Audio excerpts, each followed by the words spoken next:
And good evening, ladies and gentlemen, and welcome back to ACTV Sports, bringing you live basketball action here tonight. We will be bringing you the basketball from Anderson County Gym, where the Mavericks will be taking on the Dragons once again. We just had this game over in Clinton on Friday night. Now they're traveling the 5 miles down the road to go to Anderson County. As always, Lee Fogarty, my brother Jared Fogarty, and Dallas Cole is still with us here today. And we just look forward to bringing you some basketball action. Jared, kind of thoughts on this game from where we watched, or from what we watched last week? Yeah, last week both Anderson County squads kind of came in a little outmanned. It kind of felt like as Clinton picked up both wins last Friday night, but maybe a little different story tonight. They get to play at home, and that's always a big difference. There's going to be some more fans in the stands tonight. With the restrictions lifted a little bit. So we'll see what happens. It's always good to play at home, a crosstown rivalry at home, so that might help them out a little bit. But, the girls, Clinton girls, have gotten so much better this year, and I think that kind of starts with their leadership. They got some seniors, some senior leadership. Dallas, why don't you tell us who their seniors are tonight? The seniors tonight for Clint are Nia Sanders and Jasmine Morso. Yeah, and then they also get some great time from Sarah Burton. She's one of the leaders on that team too. She's a junior, so it's a upperclassman heavy squad. So that's always tough. And Anderson County's having to play some freshmen. They got a freshman that starts at the point guard position. So that sometimes can be a little hard to overcome, but another great opportunity for these programs to grow and look to postseason. Absolutely, and it gives the Anderson County that team another opportunity to grow and to learn and to come together as a team. And this could really, help Clinton, sharpen their edges a little bit as they get ready for district play and the tournaments coming up. As we see shots live there, we would like to welcome you once again to ACTV Sports. So, we kind of, touched on, the senior heavy, upperclassmen heavy Dragons. Anderson County is very young this year. Brand new coach. You got freshmen starting. You've got a lot of underclassmen, but you're going to really need those upperclassmen, the ones that you do have, to really step up and try to provide some leadership and some scoring. Another thing that's big for both Anderson County squads tonight is they're playing the Dragons. Dragons want to come in and do the exact same thing they did last week. They want to turn the ball over. They want to force bad passes. They want to pick them off. They want to play fast. Anderson County, they had some success breaking the press, but there was a lid on the basket, or they weren't even able to get a good shot off. They've got to have a faster start than they did last week. Yeah, I agree with that. If the Dragons play the pace they did last week, I think it's going to be a tough challenge again for the night. Also, I'm kind of with Jared. I think the home crowd advantage might help a little bit, so we'll see how it goes tonight. And it looks like, once again, we have both junior ROTCs from both schools presenting the colors tonight. This is awesome. And they did this last week at Clinton, and it was really fantastic to watch. So we are going to take you live there for the playing of the national anthem, and we'll be back here for more at ACTV Sports.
Please remain standing for the retirement of colors.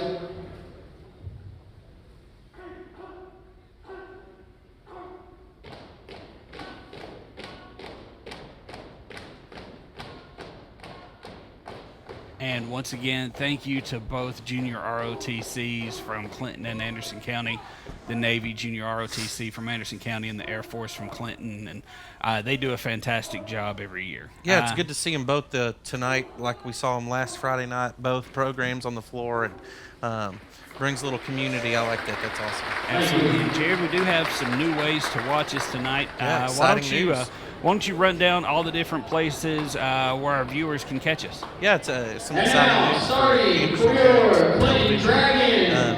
As always, you can catch us on AndersonCounty.tv. There's actually 2 live streams there. You can watch the stream that's also on Channel 95 or 95 on Comcast or 99 on Uverse. And then there's also another live stream that is not broadcast on television.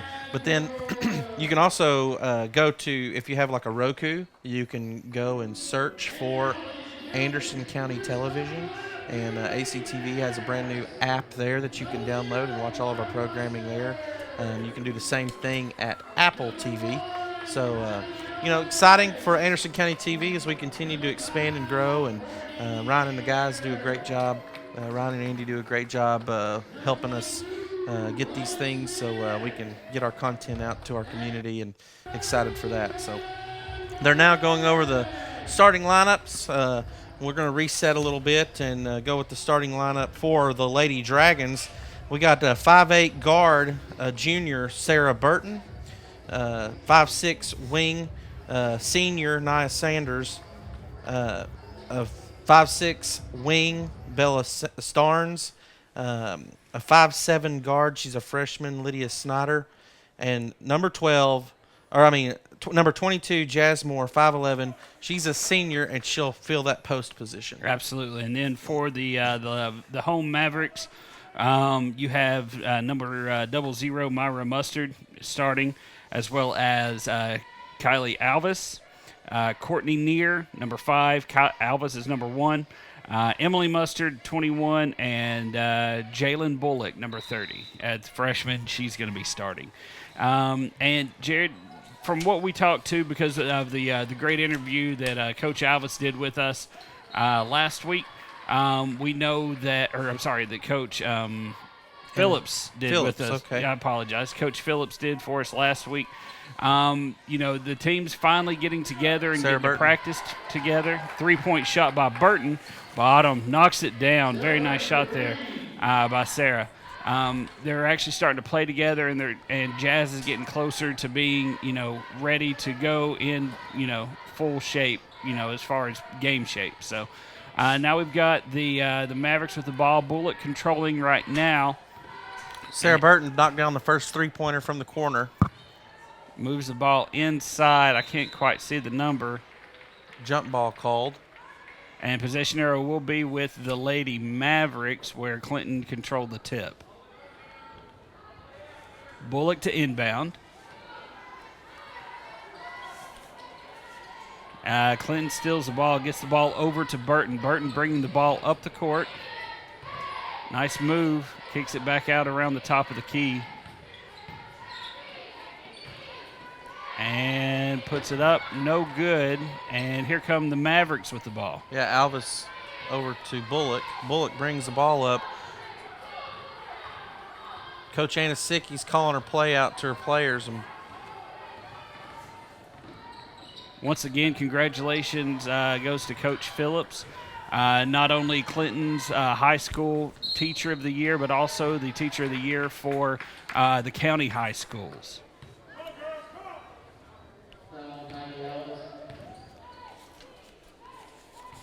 So Sarah Burton goes to the line.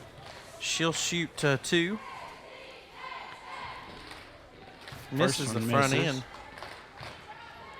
That's a little unlike her. We actually got a good interview with her dad, who's also the mayor of Clinton. We got a good interview with him last week. Knocks down the second one.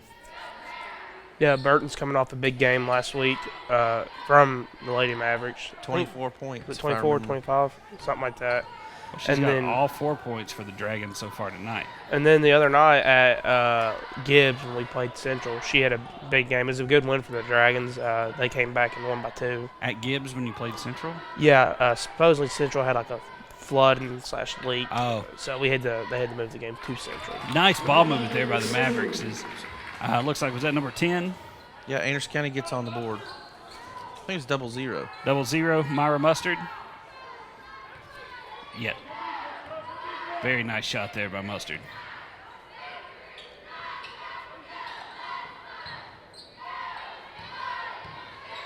Sanders gets the ball inside, throws it up over the head, off of the hands of Belle Starnes and out of bounds.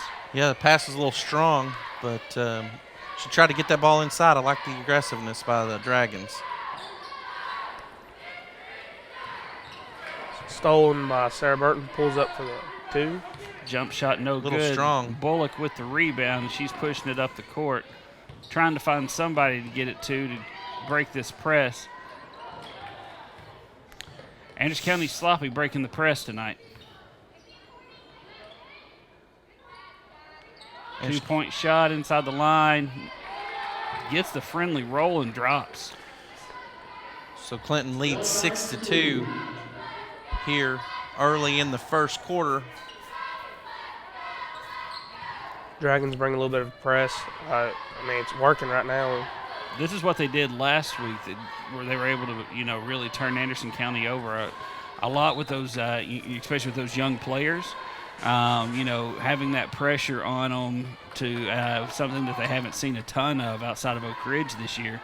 Can really mess up, what they're trying to do. They're trying to break the press almost by not dribbling it to try to avoid being trapped. But, maybe they need to get 1 or 2 ball handlers back there and let them, dribble the ball and try to break the press that way. Burton with a head fake. Over to the corner. Wide open. 3-point shot. Bottom. Big shot there in the corner by number 10, Belle Starnes for the Dragons.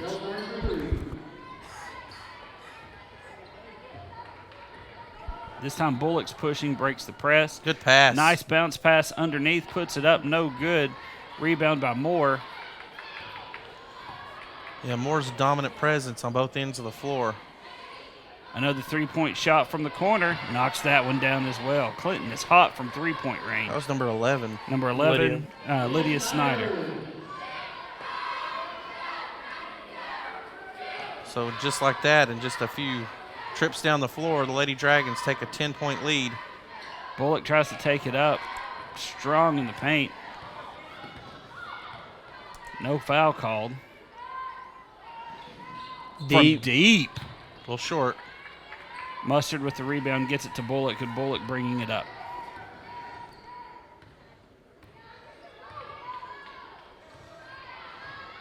She turned that one over. Sanders picks it off.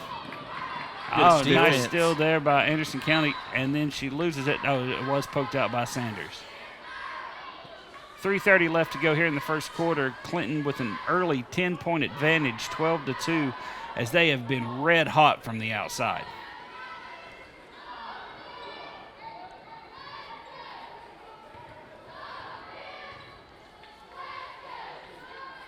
From the free throw line, no good. Rebound pulled down again by Moore. Over to Sanders.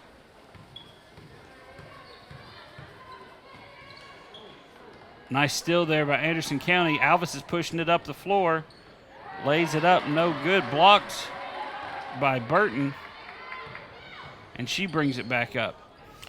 Yeah, Lee, I got to make mention, this Lady Dragons team, they're losing some good seniors, some talented seniors. That'll be a walk on Jazz Moore. Can't go to the floor like that. But it seems to me like over the next couple of years, they'll kind of be reloading as that Clinton Middle School girls basketball team. They had 20 wins this season. Yeah, they went to sectionals, and they had a pretty good season. So it looks like Coach Phillips has some talent to work with coming up not far behind these girls.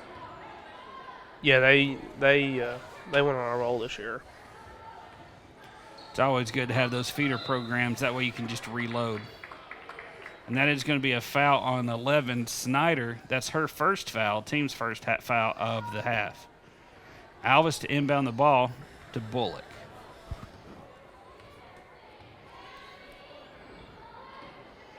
Good defense by the Dragons right there.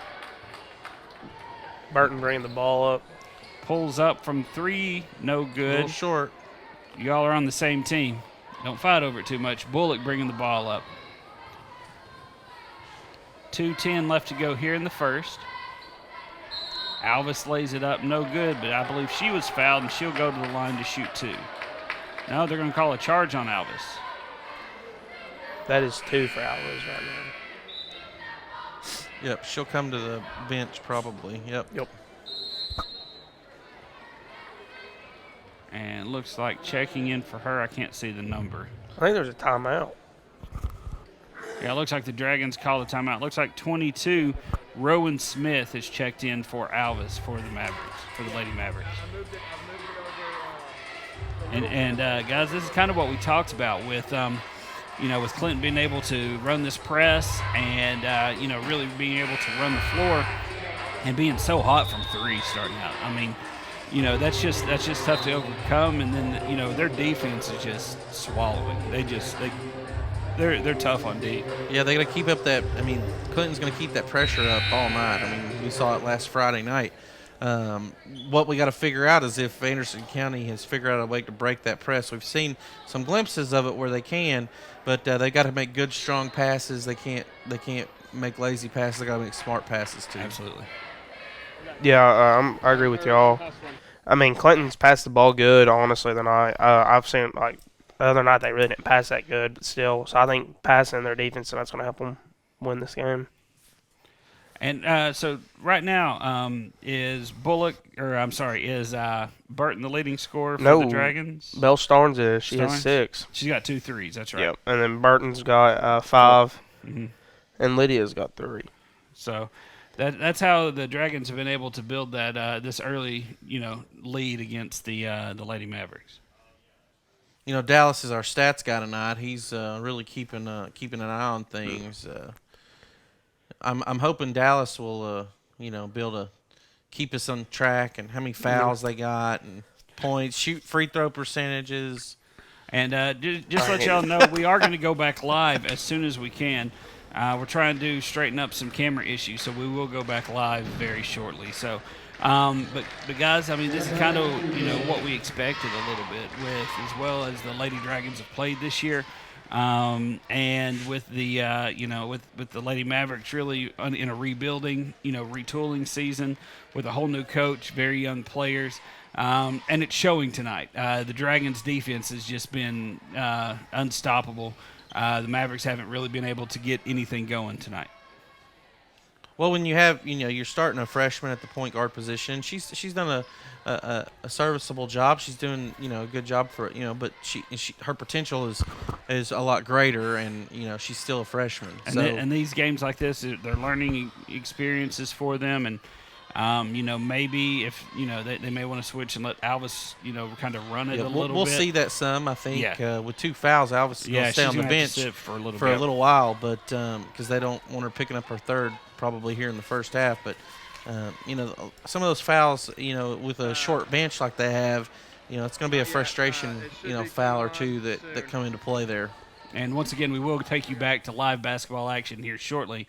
Here on ACTV Sports. Just to kind of reset, we are at Anderson County for the Dragons visiting the Mavericks. We're at ACTV Studios. We are in the studio, with COVID and everything going on.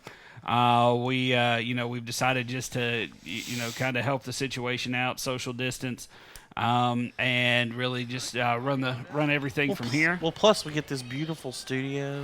I know. We've got, the backgrounds back behind Dallas. We've got all the Clinton stuff. Oh, 3-point shot there by Burton, knocks it down. And that's the end of the first. That is the end of the first quarter. And we will update the score as soon as we see the scoreboard. That way we know exactly what the score is. I apologize, but it looks like it's 19-4 Dragons. 15-point lead for the Dragons here at the end of the first quarter. So our stats, Dallas, where did those other extra points come from everybody? Well, 3 of them came from Burton. Yeah. So we're So missing. how many points are you missing? I have 15, so I'm missing 4. All right, so we're gonna give 4 points to Dallas Cole tonight in the Turn me girls' up. game. He's gonna be the 5th or the 6th man tonight. Is it the 6th man or? I don't know. Let's see here. So as we get ready to go and we see Coach Anna Sicky, she's got to be talking to those girls about how to break the press. Yeah, I mean, and preaching to them that we got to make some smart passes. That's a very important to breaking that press is to make smart passes.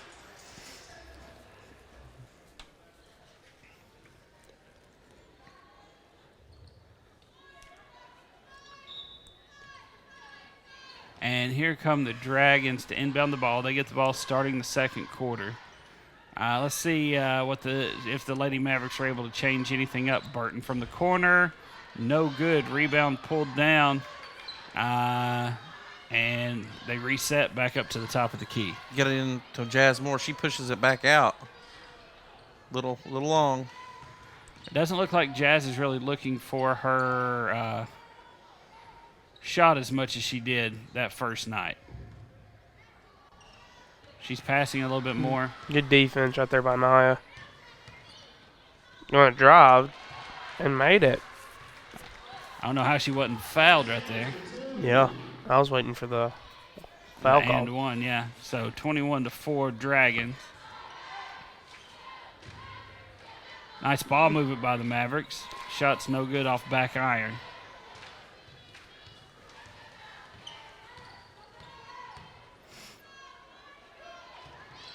Ball's tipped around, controlled by the Dragons still. 3-point shot. Back iron once again. They're a little strong right now. Yeah, the Mavericks have just got to figure out how to. Sanders for 3. Another strong one. Jazz Moore with another rebound. Good defense there by the Lady Mavericks.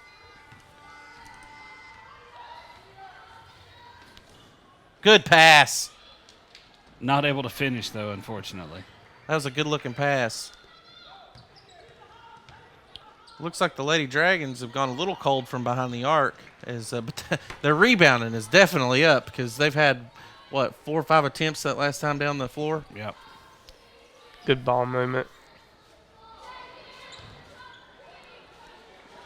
Jared, they're not hitting those open shots. Well, and the other thing is it doesn't seem like they're really crashing the boards, if you will. No, I think they're worried about getting back on defense, and I understand that to a certain extent. But when the middle of the floor is that wide open, another deep 3 by Sanders, no good. Rebound put right back up by Snyder. That was Burton.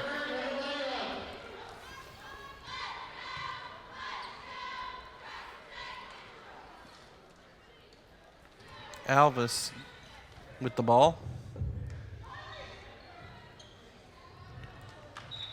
Tipped away there by Burton. They've Got a sub coming into the game for the Lady Dragons. It's going to be 24 Addison Del Carmen. And those passes from Anderson County have to be crisper. Good inbound. Put right up and in, looks like Emily Mustard. 23-6 Dragons with about 5 minutes left to go here in the second quarter. Good screen by Addison. Nice ball movement by the Dragons, moving the ball around up at the top of the key. Tries to get inside, and they're going to get over the back. Yeah, that's going to be an over the back every time. Burton had good position. She'd worked her feet to get in a good position, was calling for the ball on the inside. And that's going to be the first on Mustard, Myra Mustard.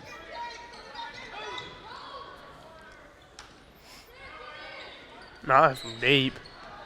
She's tried What is about that? 3 or 4 of those. She hadn't hit. She normally hits at least 1 or 2 of those.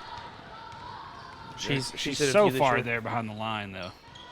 especially when she's not got anybody on her real close, Take another step. Bullock for 3. A little strong. Tipped around. Knocked out of bounds there by Sanders. It's going to be Anderson County basketball. Nice hustle there by Sanders.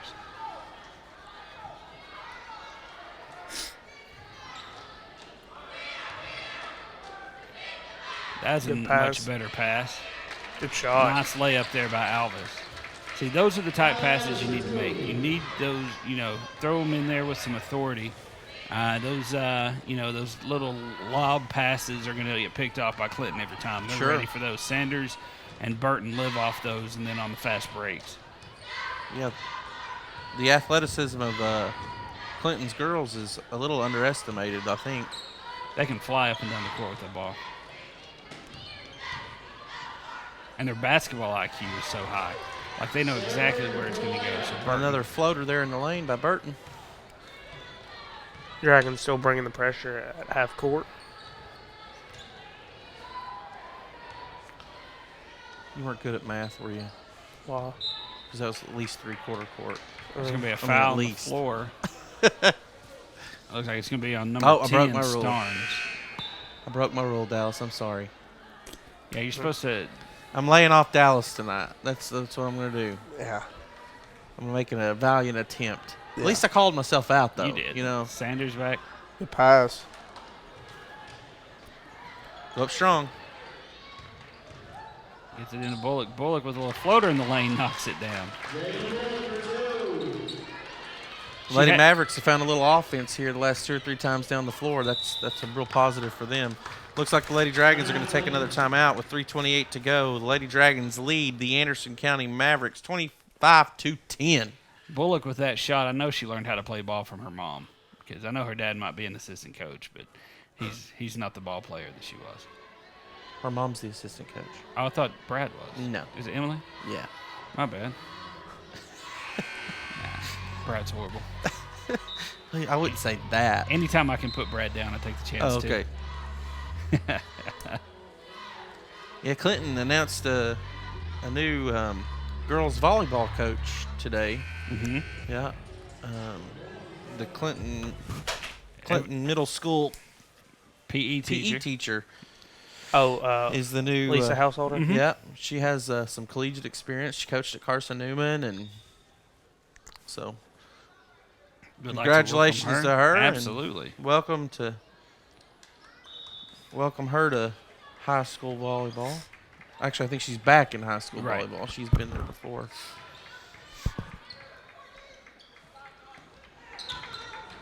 Dragons moving the ball around up top. Burton puts it on Good the pump floor. fake.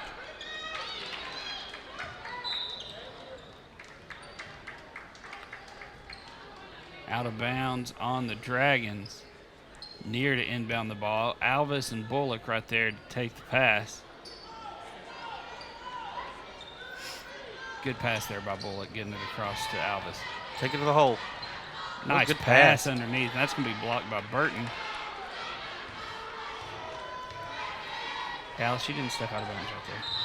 Calm down. Alvis puts it up, but they're going to call a foul on the floor, I believe. It's going to be on Starnes again. Foul on Starnes. She's checking out. Sanders is checking back in. Timeout AC.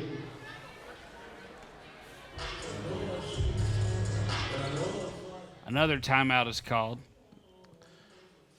I think this time it was by the Lady Mavericks. Full timeout. 25-10, Dragons versus Mavericks. Yeah, I'm not convinced they wouldn't have rather had the points than the Oh, foul. I guarantee they would have rather counted that layup that she was able to get. But it does put Starnes, puts a starter on the bench with some foul trouble, and Sanders. I don't know, but Sanders checks back in for her. But so Mavericks have a little bit of life showing right now. They've been able to hit some shots. They've been able to break the press. Whatever Coach Anasicki talked to him about during that last timeout seem to have worked, because they've come back out with a little bit of fire, and that's what they need in order to try to keep this game close. Yeah, I mean the Mavericks are finally working the ball up court with the press. They're getting Yeah, they're across making on some it. better passes. Yeah, it looks a lot cleaner than what it did start out with. So it looks like Bullock is set up to inbounds the ball. last inbounds play they had from right in the same spot there, they were able to come up with 2 points.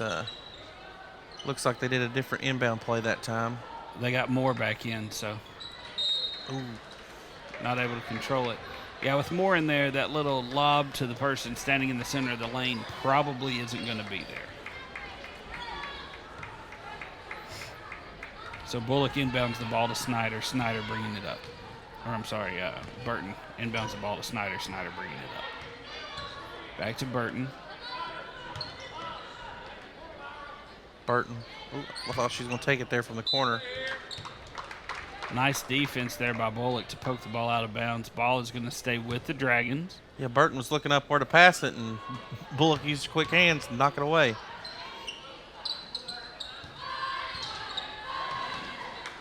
Good ball movement by the Dragons. Ames County's defense is really moving around well, too. Burton for three. No good. Bullock controls it. Is she going to take it all the way? Nice layup right there. Good transition points there by the Mavericks. 25-12, Mavericks trailing the Dragons. Yeah, it seems to me like the Lady Mavericks are running the floor a lot better tonight than they did last Friday. And that ball is going to be over the head. Real high. Just a bit high. Before you know it, baseball season will be upon us. I know. Speaking of that, my Red Sox made another head-scratching trade. Traded away Benintendi, Yeah, I saw that. Why did they do that? making cap room, trying to improve the farm system. But, you know. I don't know if I would have got rid of him yet. No, and I don't know why they traded Mookie 2 years ago. Yeah, Mookie is He's He's tearing it up. yeah, he is. And then the Dodgers also added Trevor Bauer, trying to go back to back. I shouldn't really get all that money from him. It's Los Angeles, man. Andy, I doubt it's concessions.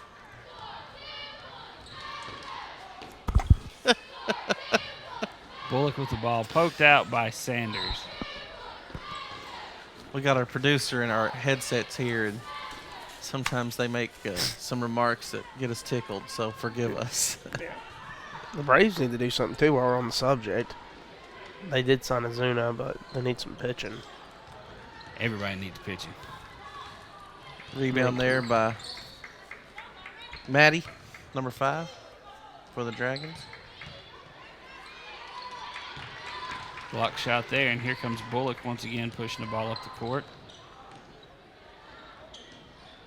They've taken that shot quite a bit, It was a Jared, good but pass, though, you know. They just hadn't been able to knock it down.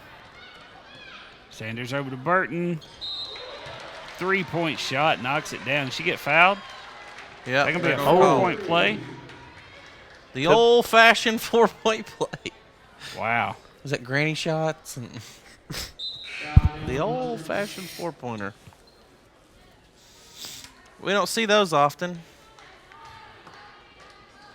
So that was Is that on Alvis? no. It was on Mustard? Emily Mustard. Burton completes it.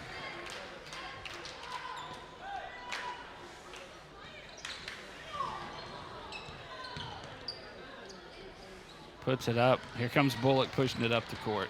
Bullock can She's outrun got the him. numbers.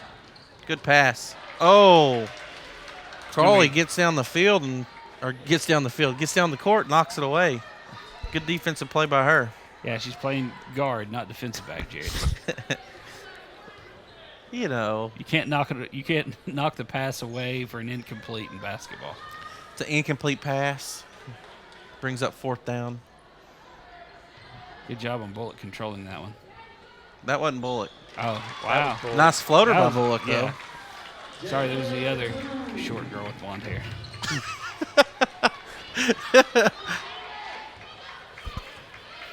I can't see numbers from here. though. We're only on high definition. Deep.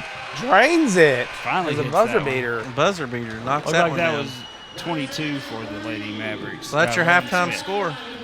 Halftime score 32-14. Much better quarter that time for the Lady Mavericks. There's just not a lot of time for them to make up that 15-point deficit from the first quarter. They played them pretty even on that one. Once again, your halftime score of the girls' game: 32 for the Dragons, 14 for the Mavericks. So they did play much better there. The Mavericks played much better there in the second quarter. But again, once you drop, get down by 15 there in the first, just like I said, it's very important for them to start better. That's a big game changer right there. Yeah, I mean, they were able to figure out a way to break that press. I wouldn't be surprised if Clinton maybe called it off a little bit to really get their defense set up. Maybe more of a half-court trap. Because if it's not working, it doesn't pay anybody. Because they can break. If they break it quickly, they have numbers. So it might do them better just to go ahead and set up their defense and get in a position to defend the basket. Yeah, I mean, I agree with that. I mean, AC Mavericks are finally breaking the press a little bit. They're getting the ball up and down the court, like Jared and Lee was saying. So we'll see what they do coming out at halftime.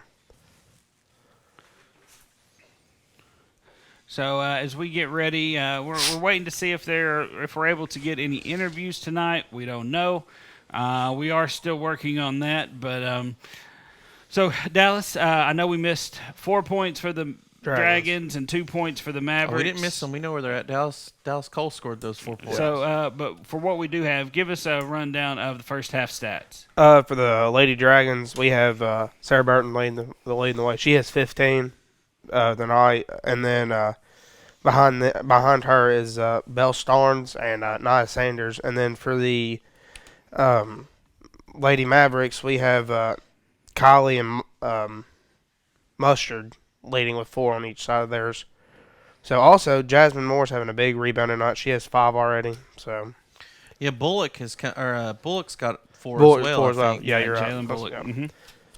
So, well, thank you, Dallas. I know we kind of lost our feed there for a minute, so you lost some, but I appreciate your help on that. But guys, as we look forward to the men's game, the guys' game that we've got coming up, the boys' game coming up next, what do you see as for you, since you go to school at Clinton, you're a Dragon. What do you see as what the Dragons need to do in order to secure this victory tonight? For the Dragons, I think they need to hit their shots. I mean, they shot okay the other night, but for example, last week against the Mavericks, they made 21 points off 3-pointers first 7 shots. So what you're telling me is you have to hit buckets to get points. Yeah. Thank you, John Madden. Yeah, and then also if they're if they can hit their free throws, that's been a big part of their problem right now. They're hit or miss. Anderson County struggled with that last week too. But that's the thing. I think, especially when it gets around to tournament time, those free throws are going to be huge. They're for important them. because people play different during playoff times, so you never know. There could be an upset.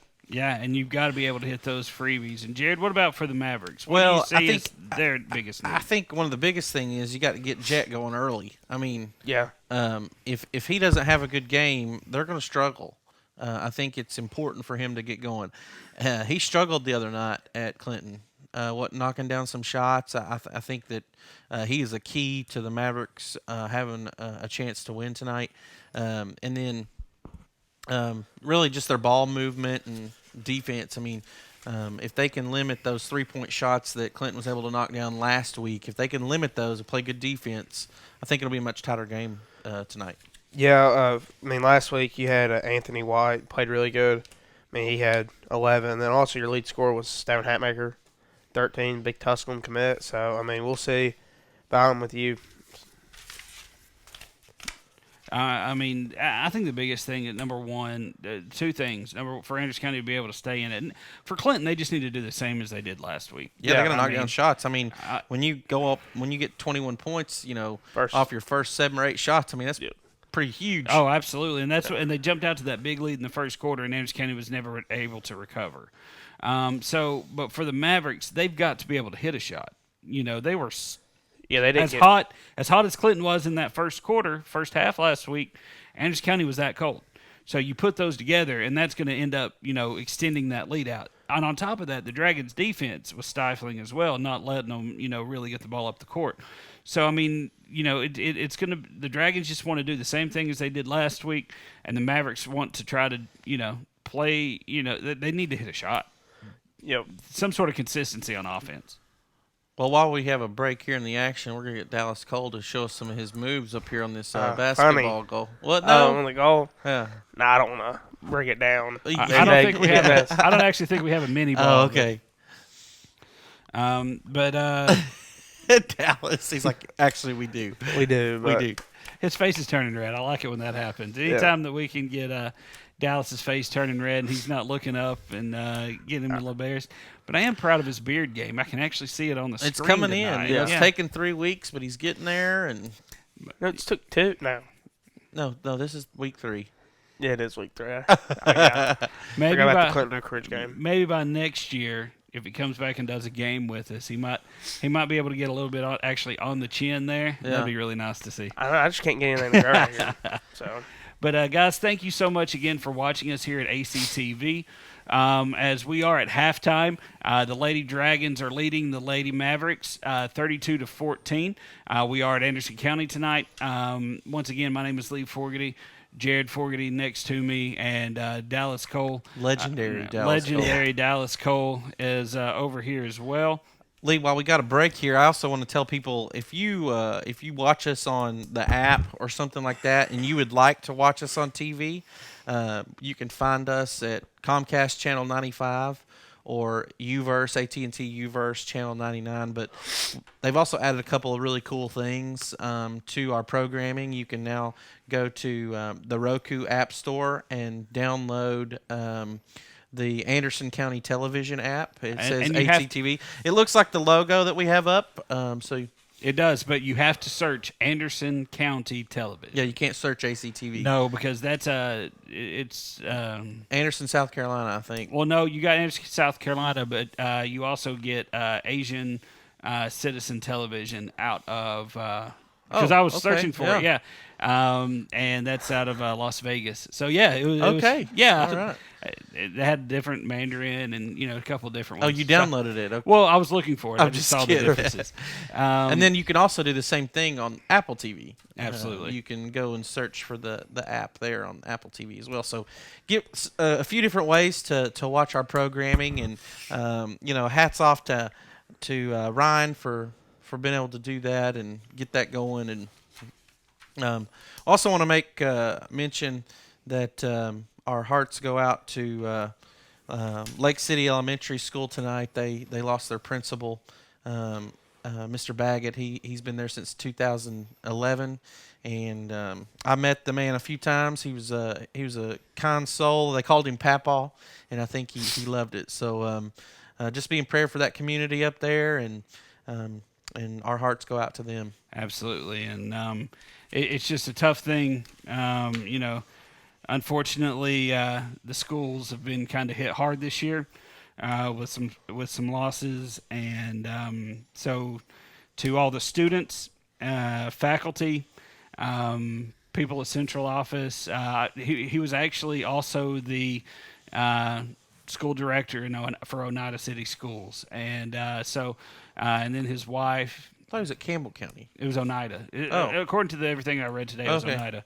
And his wife, I believe her name's Kathy, and their family and everything. Our hearts go out to them. So, guys, everybody there in Lake City, we love you.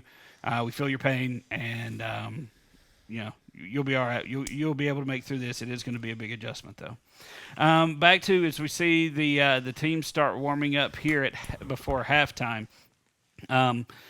Jared, anything else you would like to add? Anything else that you've seen going on, maybe in the world of sports? While we got a minute left here at halftime. Well, if it's a sign of them hitting some shots here for the second half, Anderson County's knocking some shots down. Yeah. I always, I almost think it's like reverse psychology. If you hit everything during your warm ups, you're going to miss your shots in the game. If you're breaking everything during warm-ups, you're going to start hitting them. So. Oh, we got to make mention. University of Tennessee picked up a big win over the weekend. Yep. Against the 5-11 Kentucky Wildcats. Woo. And then we beat Georgia last night. Got out to a big lead and then hung on there at the end. Pons wasn't able to play. I think they're resting him up a little bit. He's got some nagging injuries, so get him ready for the tournament time. That was good to see the Yeah, Vols. unfortunately for the Vols, they've dropped 4 games so far this year. For the men, they've all been conference games, so they're That's pretty much what middle they'll of the pack. play but Yeah. but they're still ranked 16, and it may change after this week. Yeah, but they'll probably go up in the rankings. Texas after this Tech, week. Texas Tech lost the other night to West Virginia, so they're going to go. I mean, at least 1 or 2 spots if that. Well, and the thing is if and that's the thing, they've not been able to play all of their players together, except the Kentucky game they were all there. As Anderson County looking to move the ball around, Alvis with the ball, 3-point shot. Rolls around, no good. Rebound pulled down by Sanders, and she pushes it up the court to Burton. Burton gets control. Bullock gets back to guard her. And they call Sanders for the walk, shuffling her feet. Yeah, you can't make that drop step and then start dribbling. You got to dribble and then drop it. Yep. That's what you get. A lot of college players get called for that same thing. Kind of whacked her right there in the face. She got to get it out of her hand, get it across half court. Whew. I think she just made that 10 count. 9.5. Is it 10? I thought it was 8. No, it's 10. Reminds me of high school. wrestling whenever they're doing the 10 count when they're out of the ring. Yeah. That between 9 and 10 it gets real slow. They don't want to call it. Nice. Good defense. Ooh. And threw it away. 3-point shot off the mark. Rebound pulled down by Burton. Puts it right back up. No good. Burton again tipped away.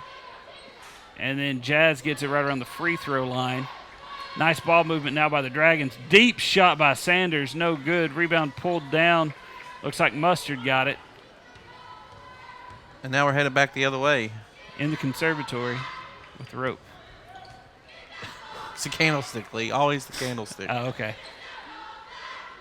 Good D. Alvis knocks that it one down.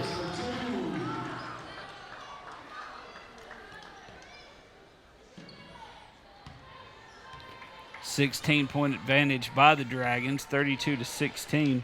A lot of turnovers, kind of sloppy passes by both teams coming out of halftime.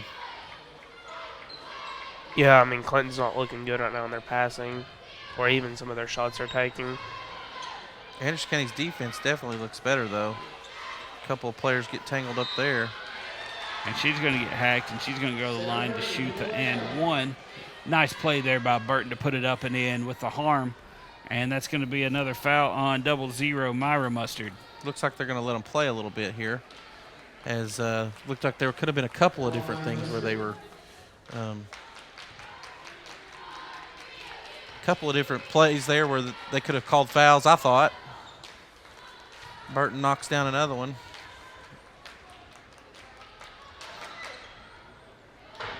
And that pass is going to go out of bounds. It's going to be Dragon basketball.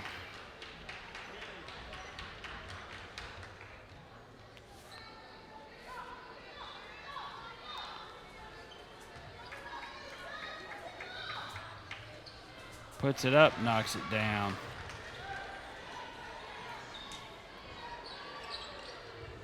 Mavericks inbound the ball. Nice ball movement. Break the press. Good pass. Good pass. That blocked by Sanders, and here comes Burton pushing it up the court. That's going to be a charge. She got set. Burton runs into her. Initiated the contact. Yeah, good heads-up play by number 5 for the Lady Mavericks, Courtney Neer. Near inbounding the ball to Alvis. Alvis pushing it up. Good Gets pass. it up to Bullock. Bullock takes it up.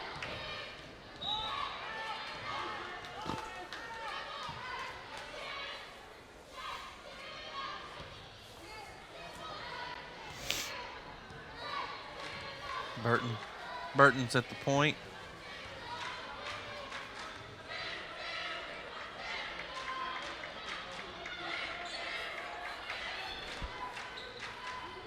A little strong. And here's Bullock running the floor again. That was a foul. Reach in there by Sanders. Bullock's had a couple times where she's driven it in on Jazz, and it looks like Jazz had gotten her pretty good with arm and Couple body, whacks. and they haven't Couple whacks. They haven't- no calls yet. No, I guess they're letting them play tonight.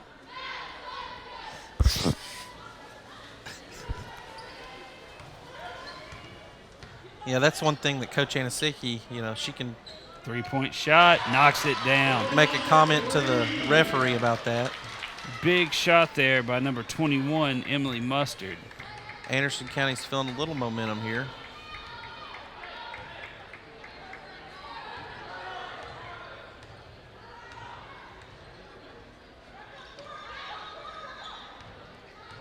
Looks like a 3-2 defense by the Mavericks. Burton gets the ball inside. Jazz Moore gets the call. Emily Mustard with the foul. That'll be her third. No, that's That's her her first. first. The other Mustard, Myra's got two. Oh, okay.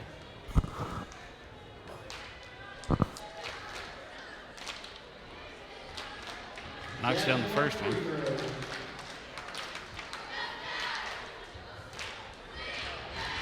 When you guys used to shoot free throws, did you find the nail right in the middle of the?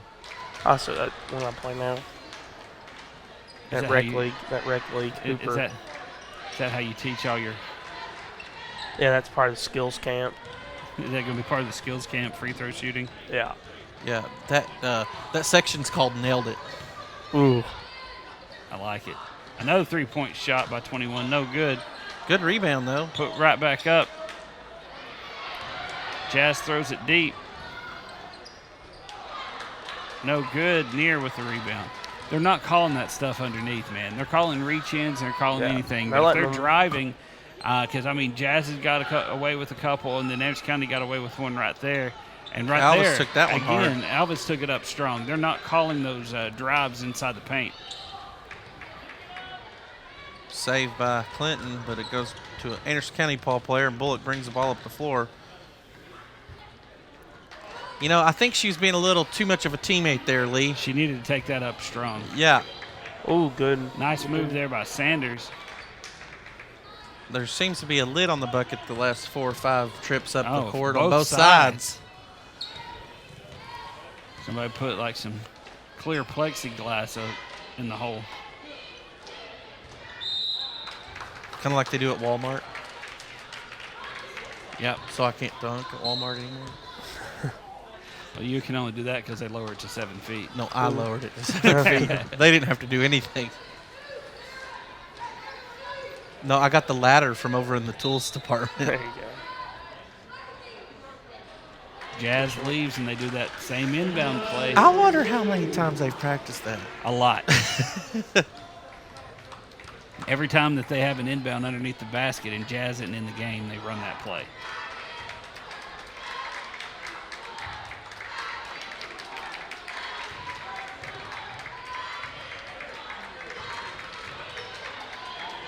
Is that Del Carmen? Tipped around Bullock. Coming out of there with another rebound. She's got to have like 10 rebounds tonight. She's got to be careful there or she'll get called Yeah, for you a can't reach do- in. Yeah, you can hack them when they were going up for a layup, but you can't reach Apparently in. tonight, yeah. And they're letting them play You can give them a nice clothesline. arm shiver. But don't reach in.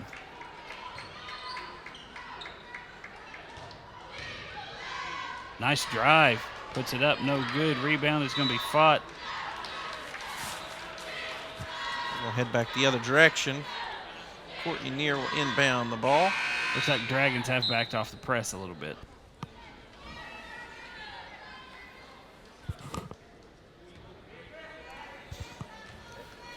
I think one of the television experts called that.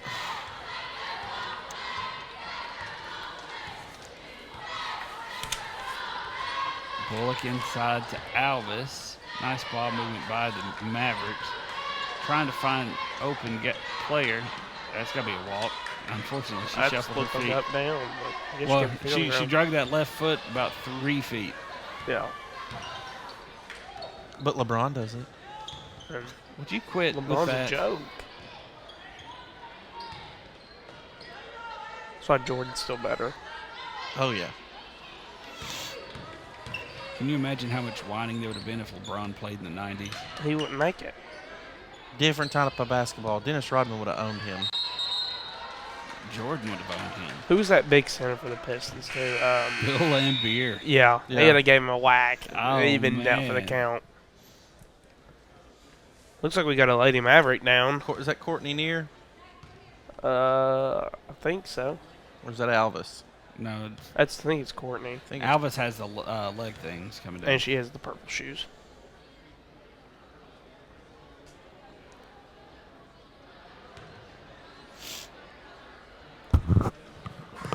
As we have a quick break here, we're going to take a quick break for station identification. This is ACTV Sports. You're watching ACTV Sports here on ACTV. Y'all did it wrong again. It's ACTV Live Sports. You both said sports, didn't add the live. Well, if they watch it back, it won't be live. It's only That's live the right title. now. That's the title. We hadn't done that in a long time. Lee caught me off guard. That's my job. I should have just left it hanging. I got to keep you on your toes. I know.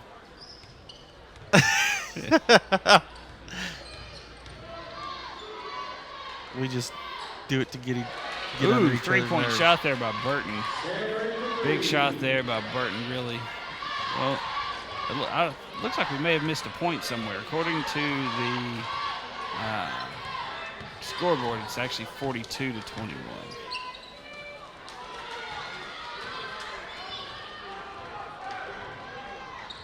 Good pass. We gotta Autumn Hill. we gotta get to our truck and make sure. No. Know what? He has to score. Mustard trying to Man. get one up. They have nobody in there to rebound. It's all orange underneath. Once again, you have the Dragons in the road orange, Anderson County in the all white.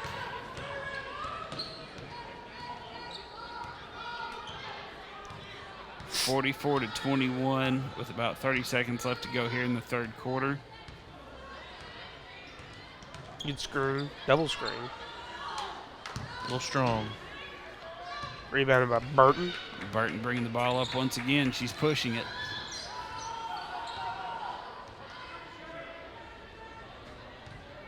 Sanders from deep.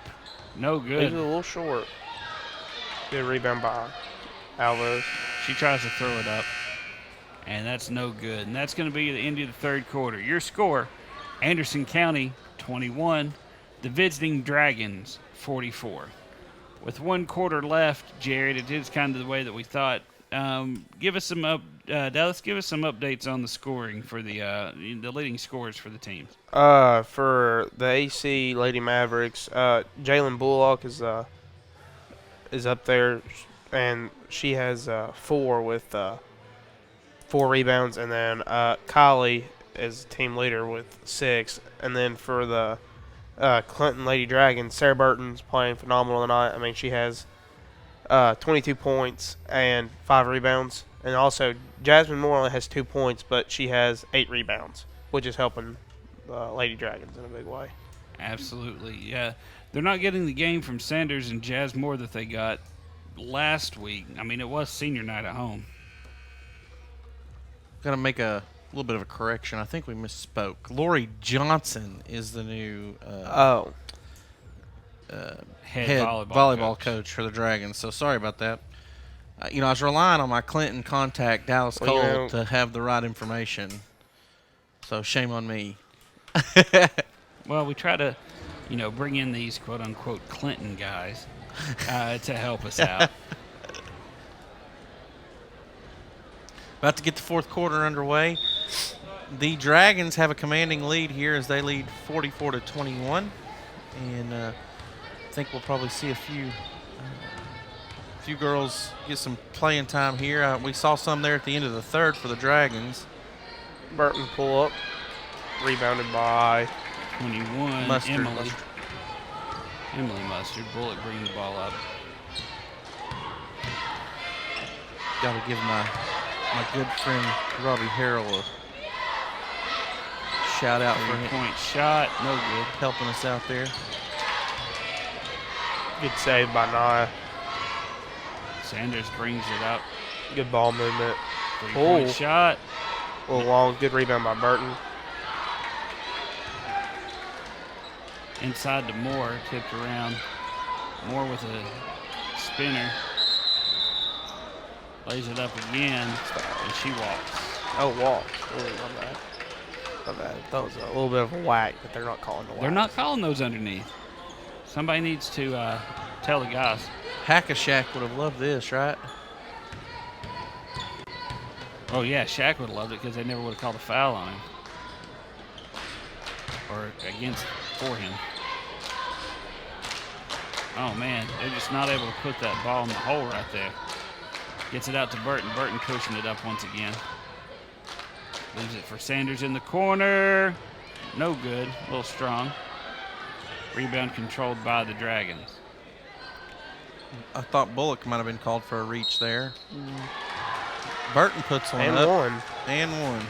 How about that? Sarah Burton for 2.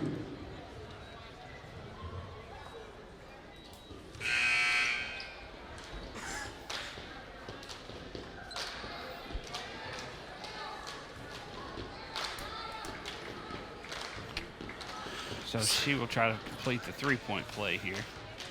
She's had her a couple and one opportunities tonight. She got Yeah. that big four-point play in the first half. Yeah. That has to be a contender for play of the game. Yeah. I mean, you don't get a lot of 4-point plays. Bullock pushing it. Intercepted by the Dragons.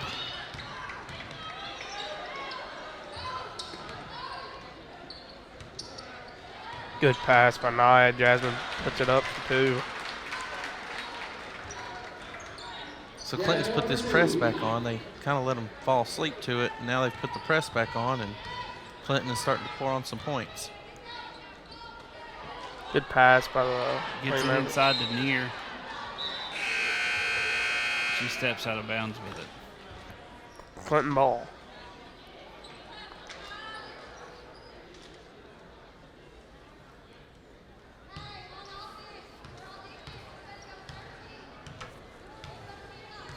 We hope to maybe have some interviews for you here coming up between the guys and the girls game.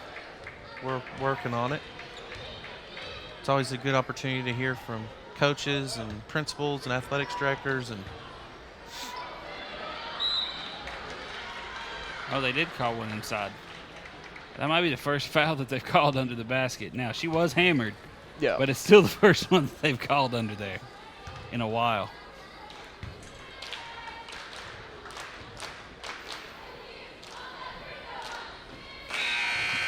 Misses the first one. goes back to what you were talking about earlier, Dallas, about them hitting free throws. They're struggling a little bit from the line tonight. I know Burton missed one earlier. I think Saunders has missed a couple. Yeah. But I'm with you around this playoff time. I mean, you have to hit your free throws if you want to win. Yeah, once that tournament rolls around, they become so big. Yeah. Nice ball movement by Bullock. Inside to Near. Nice pass there by the Lady Mavericks. Near with the assist. How many assists she got tonight? 30. Assist? Yeah. Oh, look at that. I was trying to catch him off guard, and it shuts me down. You know, he could have said anything, and you just had to have said okay. Yeah, 'cause you have probably. no idea. Yeah, because I'm not keeping it. He is. Good pass. Inside by to Leonard. Moore. Burton cleaning up the garbage this time. This time, rebound pulled down by Anderson County. That'll be a foul on And they're Burton. going to call a reach-in foul on Burton there. That's Burton's second of the night. I don't think she's going to be in too much foul trouble with four. Yeah, I know. I was just Yeah, I know. Also, that was Jasmine Moore's 10th rebound tonight. So in the double digits for rebounding. I know she's had to have a couple of block shots, too. Yeah. Another three-point shot by Mustard. No good. Burton with it. Bullock's playing her tough. She's got to watch the hand checking, though. Yeah, if this was NCAA, she'd have been fouled 5 times. Yeah, you ain't kidding. I have to call a foul. Looking. What? Good Look pass at him from too Burton. Drained by Bell Starnes. 3-pointer. That's a big bucket there by Starnes. It's almost as bad as LeBron's cramps, right? Oh. What?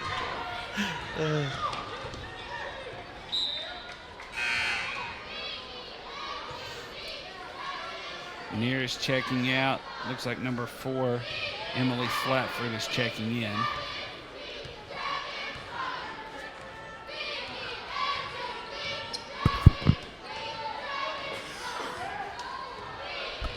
She's going to take it to the hoop.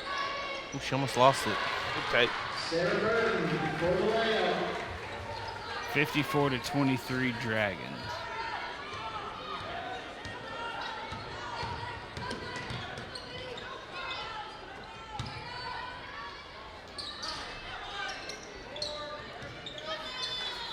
Moore with the rebound. Gets it over to Sanders. Sanders up out front. Another fast break opportunity for the Dragons. Yeah, I think Anderson County's lack of reserves has cost them a few fast break points tonight. That'll be a foul on Saunders. Jared, looking at the stats here, it looks like Burton is only 2 rebounds away from a double-double. All right.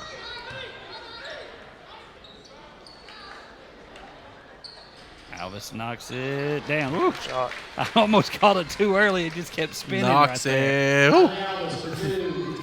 Well, it looked like it was going straight in, and then it spun around. I think, was that a twice around or 3? At least 2. I think it was 3. We'll go with 3. We'll call a number and be confident in it. That's what Dallas does when we ask them for stats. So. Now here they come, pushing it up the floor. She needs to control it a little bit. Out of bounds, Dragon basketball. Yeah, Flatford's like, I hadn't played much. I got 5 fouls. Let's get them. Hey, you got 2 minutes. You can't take them with you to the next game. Might as well use them up now. What if you could? That just. Oh. Saying you have like 20 By the fouls NBA given. Finals, that's all you're going to be doing. Just whacking somebody. Welcome to the 8-hour matchup between. That'd be worse than a baseball game.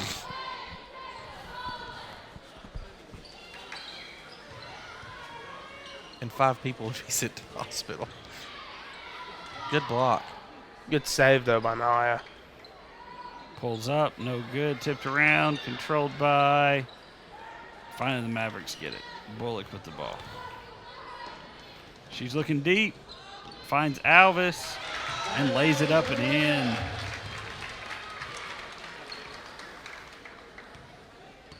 Bullock looking like Tom Brady on that one to Rob Gronkowski. The Gronk.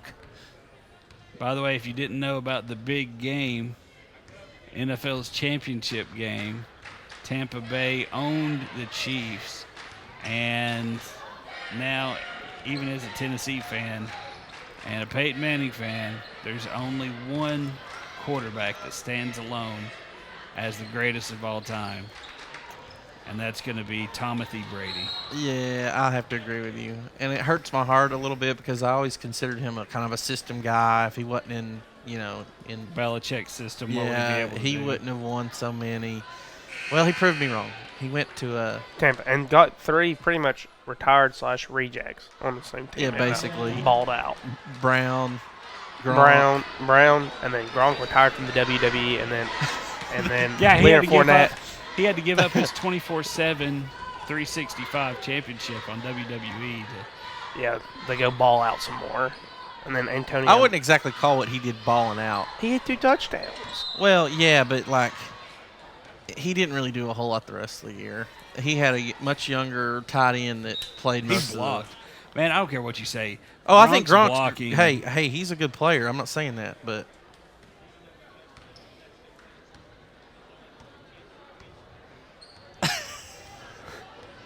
So the Dragons look like they're just going to slow it down up at the top and try to milk this clock out with a 29-point advantage.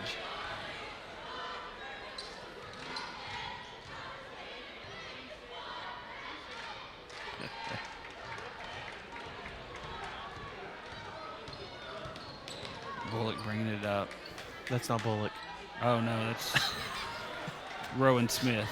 That's the second time I've got her confused there. Yeah. Smith fouls Lydia Snyder. and she'll go to the line.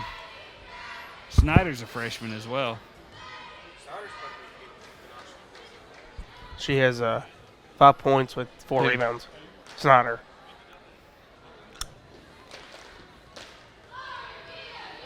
.4 seconds here to go in the fourth. Off back iron on the front end of this 2 shots.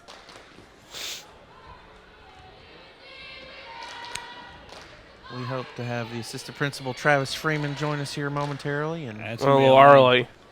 lane violation, but we're also going to Like it try still to get counts. Coach Anasicki up here as well to interview. nice ball movement there. By And that'll Albert. be your ball game, folks. And that's it. Looks like your final score, Clinton 57, Anderson County 29. And we will be back with live action for the boys game here in just a little bit. Right now, we are going to go to an interview with assistant principal Freeman. Coach Freeman, how's everything going over there today? Going great. You guys must be at a hurt for material. I've been asked back on the show a second time.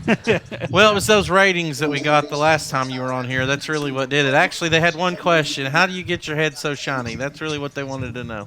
Well, I was just thinking with this white light up here, it may be bad for. I got my sweet mother got me a new Bulldog 4-blade razor, electric razor. So man, I'm keeping her shined up really good. I got you. Well, I've got the same haircut as you do there, Trav. So Absolutely. Just tell us a little bit what's going on at the school right now, overall with, any of the wrestling stuff that's happening, any of the, anything that's going on, getting ready for baseball season. What's going on up there? Absolutely. Start with a little bit with wrestling.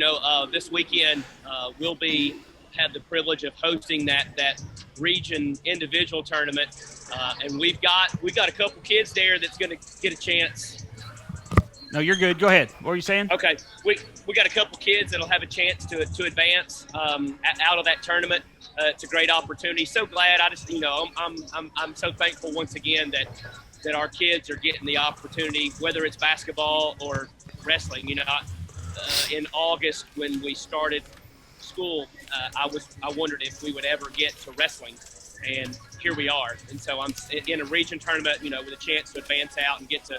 I started to say get to Murfreesboro. I'm not real sure. I can't remember whether It's in Chattanooga. Chattanooga this year, yeah. It's in Chattanooga this year. So that's awesome. Coach Sloan, he's obviously coaches football for us, but he's a tremendous math teacher. Works his tail off in the classroom for us. Teaching, he does a lot of our bridge math with our seniors, and I don't know if folks know it or not. There toward the end, actually at the end of spring or Christmas break, there at the start of Christmas break, on his own time, because he had some kids that needed to get some stuff done to graduate early, and that was on his time. He didn't have to be here, and so he's done a great job with that. And then he works his tail off with our wrestling program. Looking forward to some of the young kids that he's helped build that young program too. He's looking forward to getting some of those young kids here on campus in the year or two coming. Of course, baseball and softball are cranked up. They're getting after it right now indoors, unfortunately, a lot with the weather. Tracks getting going. We've got soccer going. So I mean, it's a buzz. It's a great time of year once the weather kind of gets nice, because you show up here on campus, you could have a home softball, a home baseball. You could have soccer potentially, or track, one or the other. So you could have 3 different things going on here at the same time. Absolutely. Another thing that we have to kind of make mention of is the 30-plus club. Anderson County has several that have reached that 30-plus club. Why don't you tell us a little bit about that? We've put them up on the screen here. We want to recognize those guys and gals as the hard work that they put in to score a 30 or above. Why don't you tell us a little bit about that? The only downside to the 30-plus club is they didn't have it when I was here in school. I didn't get a chance to be in a 30-plus club. Yeah, that's the same reason why I wasn't able to get in either. I thought. Yeah, I they thought didn't that. have it. I can remember when I was coaching in football. The ACT scores we talked about from time to time. No, those guys work their tails off to be in that. I think top 5% in the country. It's tremendous. Yeah. Jokes aside, I would have not been in the 30-plus club. Yeah, I would have been close. I To get there. I didn't quite get there. I had a 28. I was that close. Yeah, but if you'd have taken a second time. Yeah, if I'd have taken it a second time, I may have been able to make it. We saw Courtney Neers on Statistically speaking. Yeah. We see Courtney Neer was on that graphic. She just came off the floor. She plays basketball for the Lady Mavs. They've kind of had an interesting season, as most schools have. I know that their team's kind of shrunk a little bit as the season's gone on, and they have a freshman playing the point guard. I mean, it's tough for them. Yeah, and Jay's been in that spot as point guard pretty much the whole season, maybe not from the get-go. And she's, you watch her. I don't know that she comes off the floor unless she's in foul trouble. No, she doesn't. Plays her tail off, and I can't speak enough to Coach Anasicki and what she's doing. Man, it's just like anything else. It'd be so hard to get your head down, and I'm sure she may have some times when she goes home, and it's tough. But we're down here tonight with 4.5 minutes to go in the fourth, and we're down 30, and Clinton's got starters in, and she's coaching her guts out. She's coaching like it's 0-0, and so she don't let those outside things affect what she does. She's up the whole game, obviously pregnant and probably dead tired. She's just getting after it. Well, I kind of say, I've kind of the situation that she came into and the situation that Coach Keith over at Clinton with their football kind of came into. He was hired last December, and a pandemic hits in February and doesn't really get to have a spring practice, can't put his program in, can't really have summer workouts and all that stuff. And Coach Anasicki's kind of run into the same problem. I know that they've had trouble with putting consecutive practices together for contact tracing and this and that. I mean, it's just been really tough. But the fact that we're here in February and they're playing basketball is, hats off to those coaches for just really putting forth that effort. Absolutely. And, I'm sure she's looking forward, just this past week, Norris's girls made it to that, I guess what would be that sectional game, and got beat. But, man, they played great, got a win in postseason and overtime there. I mean, played well. And so some of those girls are going to be coming up here as freshmen next year. And then even that Norris team's a little young too, because they've got some kids that are 6th, 7th graders that contribute. And so I don't know as much with what Lake City's sending, but when you're getting those type kids, that's something that you can work with, and obviously will be a shot in the arm for her program. Yeah, Clinton Middle School and Norris Middle School both had teams that made it to the sectional there for the middle school tournament, and so hats off to them. That's awesome. Absolutely. Yeah, that's a big deal. It's great for those kids. Well, Coach Freeman, we're going to let you go. We're going to try to get Coach Anasicki on here with us. We're hoping that she'll come up here at some point and just sit down for a few minutes. We hadn't had an opportunity to talk to her since we did her press conference back in the summer. Yeah. So we're hoping to get a few minutes with her and just pick her brain a little bit. But before you go, give us a few comments on what you expect to see tonight from this guys' game. Our guys, you guys have known me long enough. I don't cut a lot of corners. Our guys are going to have to play their tails off.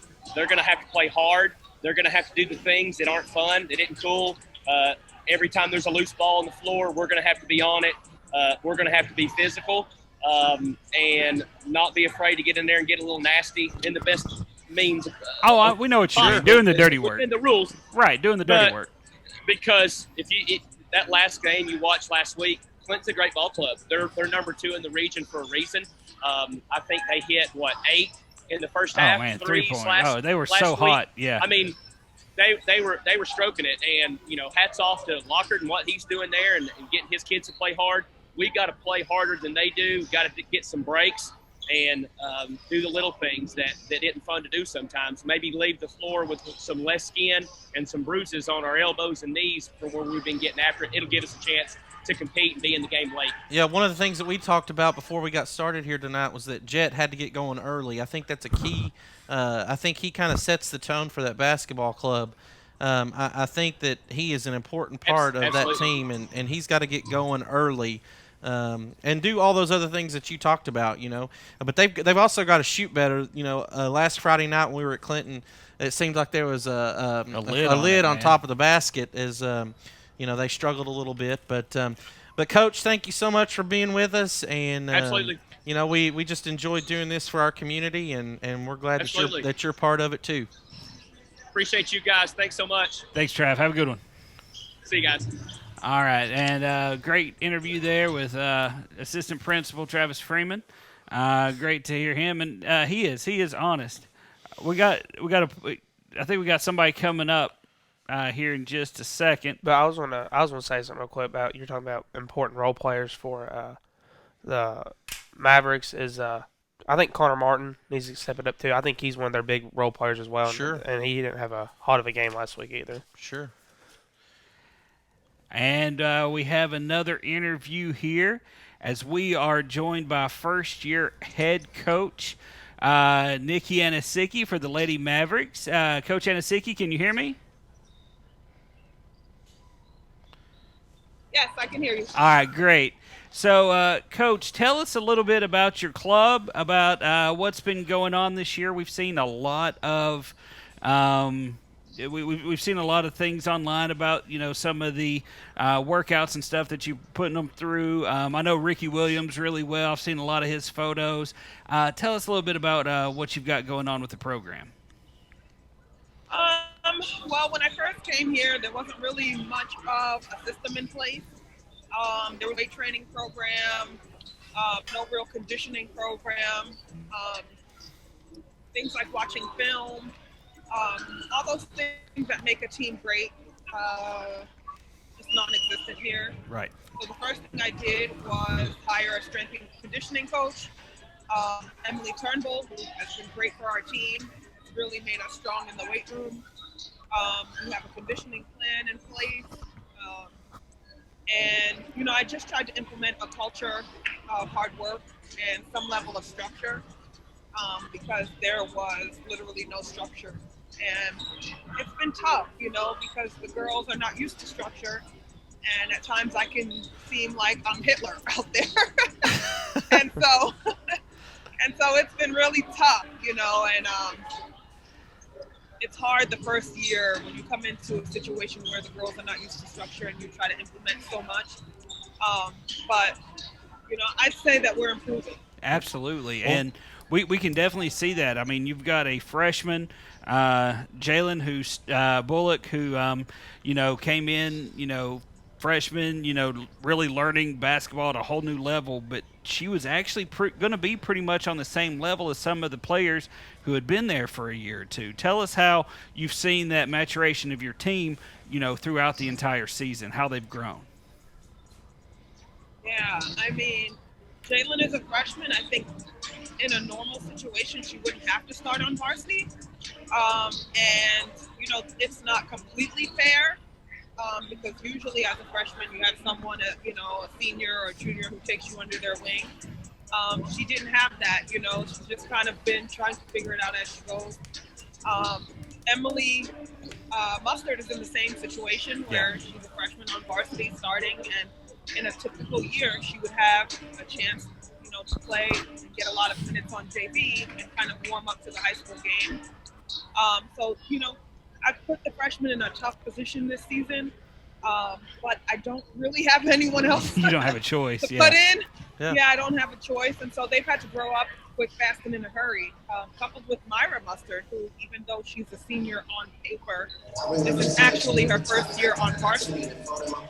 So 3 of my 5 starters have never actually played varsity high school basketball. So we are technically a very young team.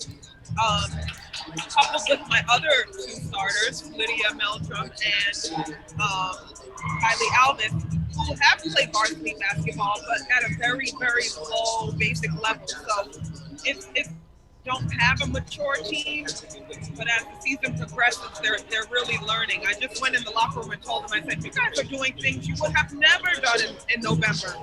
So I can see we're growing, but we've got to clean up our turnovers, which has been our Achilles heel all season. Yeah, that's one of the things that we talked about was that tonight for you guys to have a good showing, you would have to limit the number of turnovers on that press that Clinton puts on. We saw it last Friday night. That they've got an upperclassman laden team, and so they're able to do some things that your squad's not quite there yet. I think they'll get there, but. I want to talk a little bit about Kylie Alvis. Watching her on the floor, she plays hard when she plays. It seems like her motor never stops. I know she gets tired and wore out, but it seems like she's always willing to dive on the floor or do whatever it takes. And I kind of like that mentality when it comes to basketball. Yeah, I mean, Kylie is a player that I identified from the very beginning as our team captain. She is our only team captain because I felt that she was the only one who stepped up in the leadership role. And so she takes her position very seriously. She understands that the rest of the team goes as she goes. And it is kind of a lot of pressure for her, but I think she's dealing with it pretty well. And she's been a great captain for this team. Coach, we want to say thank you for coming and being with us tonight. I also want to say congratulations. I know you guys are expecting a new member of your family real soon. My wife is due in April, and we're Two. Oh, You got twins? Oh, Yeah. no, that's Awesome. awesome. Well, congratulations on that. Thank you. Luckily, me and my wife are only expecting one, so yeah, we're due in April, and but we're excited for you and just excited that you're here at Anderson County, and look forward to seeing where you take this program. Thanks for having me on tonight. Absolutely. Thank you so much, and we really appreciate it. You have a good night, okay? Okay. Thank you. Bye.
Come back.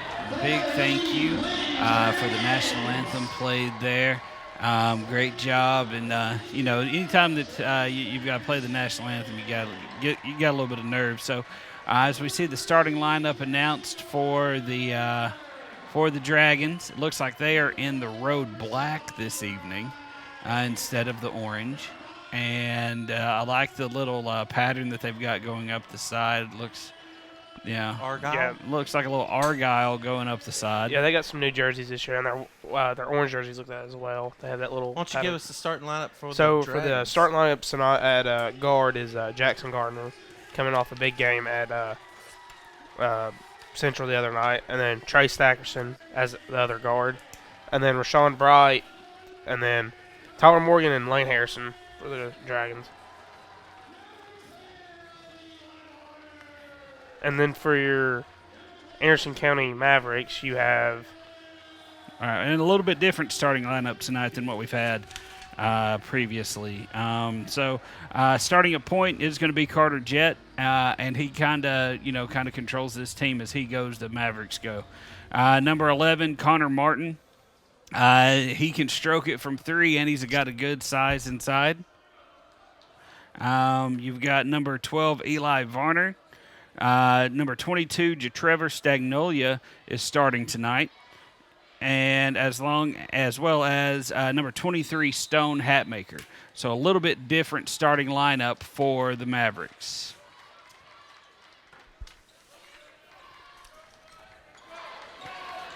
And here come the Mavericks. They control the ball.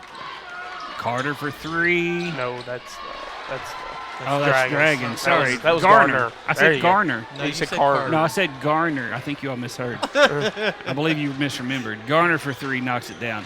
Sorry, I'm not used to seeing Clinton in a dark color like that. Normally it's orange, or it almost looks like a navy. So kind of got it confused with number 3s there. That's, Yeah. It's my fault. I admit it. That's the excuse. I like it. That's not an excuse. That's what happened. It looks like the Dragons are running a little bit of a zone tonight. A little box and 1 action. Rashawn running the 1, and then everybody else playing the box. Varner pulls up no good, and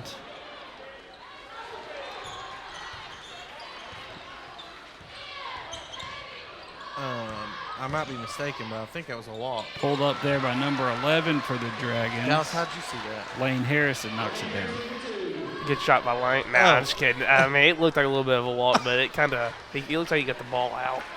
The student Dragon over here had a little smile on his face as that was happening because he knew what happened. I want to be unbiased, so you know. 3-point shot by Hatmaker, no good. We can be unbiased as much as we want to. People still aren't going to see it that way. Harrison gets the rebound, puts it back up and in. Timeout. Quick timeout called by Your score Wallace. in the first quarter is 4-0. Yeah. It's not a full timeout. It's a 30-second. Yep, Lane's got all 4 points. I don't think somebody hit a 3. I think Jackson missed a 3. Oh, we'll see here.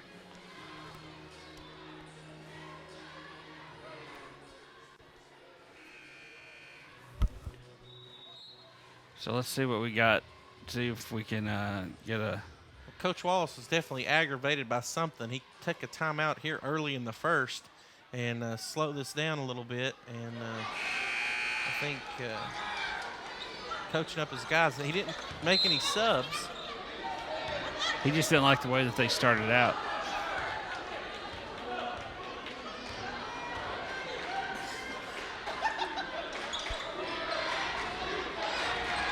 So movement by the Mavericks.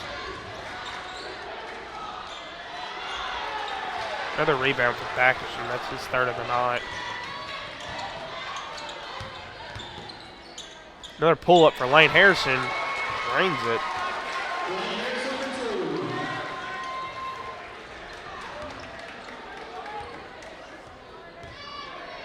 Looks like they're going to go to the bench here early. Anthony White looks like he's getting ready to come in for the Mavericks. I guess they're going to try to get some more size in there because Mavericks look like they've gone with a guard-heavy lineup trying to get some shooters in there.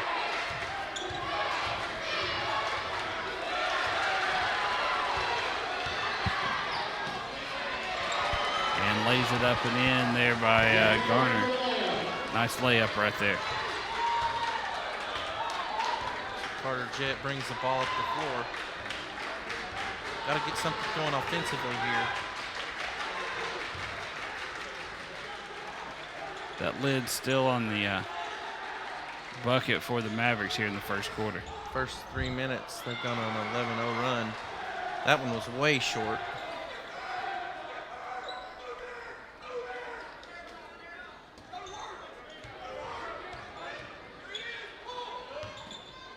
Lane's pulling up again, knocks it down again. He likes that spot. Yeah, his mid-range has been on point this year. He's made a good effort with it. Anderson County calls another timeout. All four of the other members of Anderson County went down the court. Nobody was back to help Carter inbound the ball. And timeout called by Coach Wallace once again. Jared, it has been all Dragons so far. They've been hot from the floor. And Anderson County just, I don't know if they're lost on offense or what's going on. They just haven't been able to get anything going. Yeah, this is definitely not the start that Coach Wallace was hoping for here at home.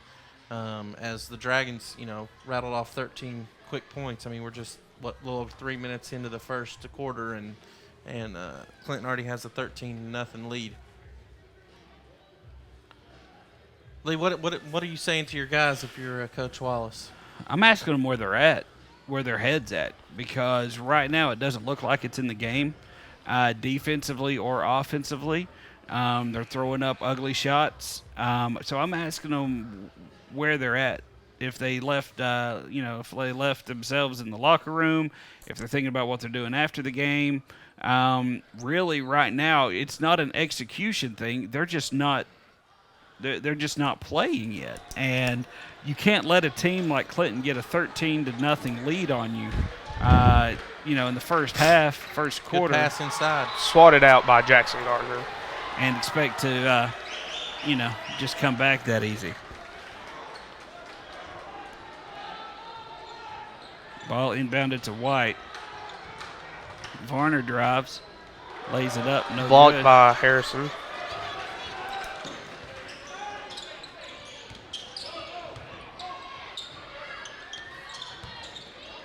Pull up for Harrison, leaves it a little short. They're going to call a foul on the floor or on the shot. He'll go to the line to shoot two. Yeah, I think he'll be shooting 3. No, that was a 2. No, he was, mid-range. he was inside the arc.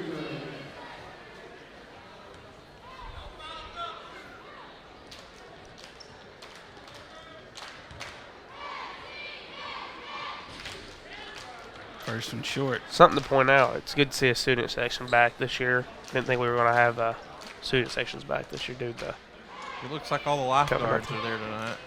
Yeah. It does look like they do have their masks on for the most part. I remember I think it was my senior year. They took those benches out right there. It makes the students stand the whole game. Pull up, knocks it down. Mavericks' first basket of the game. Anthony White. Came in off the bench. First 2 points of the night, bench points. Gardner Yeah. pulls up, leaves it short, rebounded by White started last week. Checks in early tonight after not getting the start as they went guard heavy. Carter Jett for 3, no good. Harrison with the rebound. And out to Thackerson. Thackerson controls it, Pulls pulls up. up, 3, short, no rebound good. by Morgan. Puts it up, no good. Rebound pulled down by Varner. Carter once again pushing. Toes on the line. Good looking shot.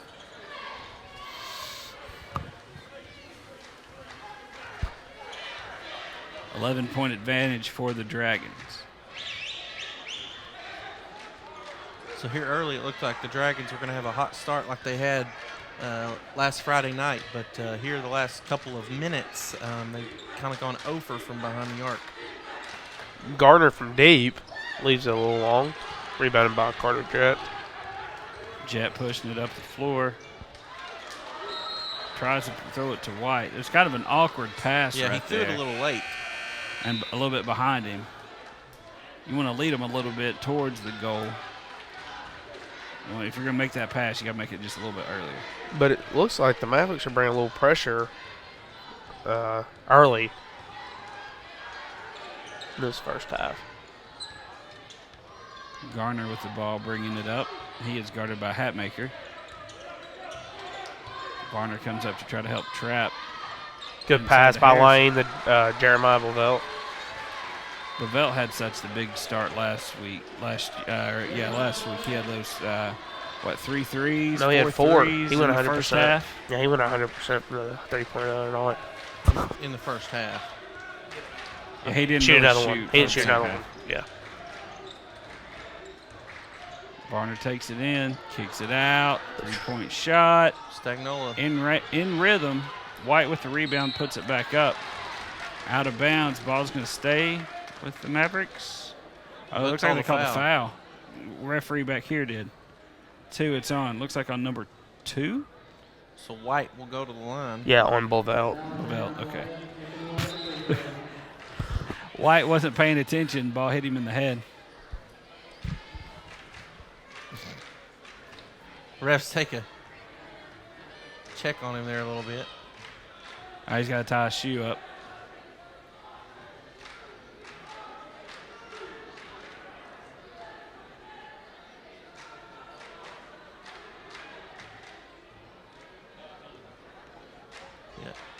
I think the ref needs to be paying attention next time he throws the ball Yeah, at a kid. White's got his hands on his knees, and the ball bounces off the top of his noggin. Misses the first one. A little short. Looks like White's not got his breath underneath him. He hadn't played a lot yet. I don't know if he's battling something, maybe a minor sinus infection or what's going on. I know he's out there playing through it. You know, some people just complain about it the whole time. Not him, Gardner, though. good pass from Gardner to Bovell.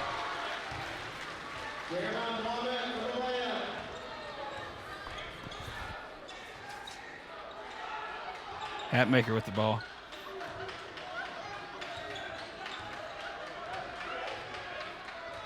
Yeah, somebody is on this Mavericks basketball team needs to just take charge. And you've got nobody so far tonight that has kind of asserted themselves. I mean, as we said, they kind of go as Carter Jet goes, and he hasn't been able to get going tonight or last Friday. Oh, sorry about that. Another block by the Dragon. Lane Harrison puts up a little floater, a little hook shot in the lane. Lane from the lane.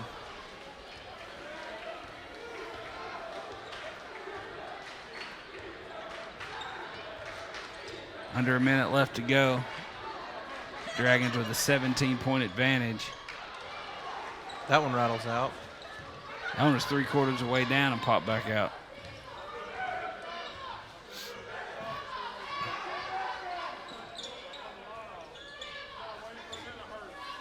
Wayne to Rashawn Bright.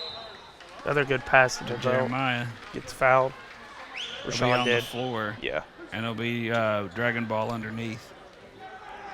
Looks like Anderson County's going to make a few subs. Number 32, Brandon Webb. Number 15, Brandon McGee, and then number 11, Connor Martin. Martin started tonight, took a seat early. Good defensive play by McGee there. And Martin knocks it down. Maybe McGee can be that spark that they need. He's playing with a little pep in his step.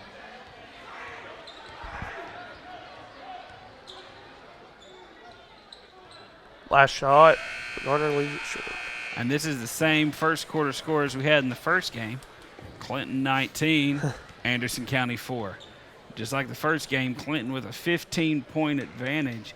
And the Mavericks only able to get 2 field goals in the first quarter. Let's see what happens as we go into the second quarter. Coach Anasicki was able to fire those ladies up, and they came back with a much better second quarter than they had in the first. Let's see if Coach Wallace can do the same thing, or if Clinton is just going to continue with this hot shooting. Now, they were really hot from the beginning, but then they kind of cooled off there towards the end of the first quarter. But they do have a 15-point advantage going in. Like you're talking about hot starts. I mean, for Clinton, Lane's got 10 points with 5 rebounds already in the first quarter. So he's playing well. Jackson Gardner's got 5 points with 2 assists.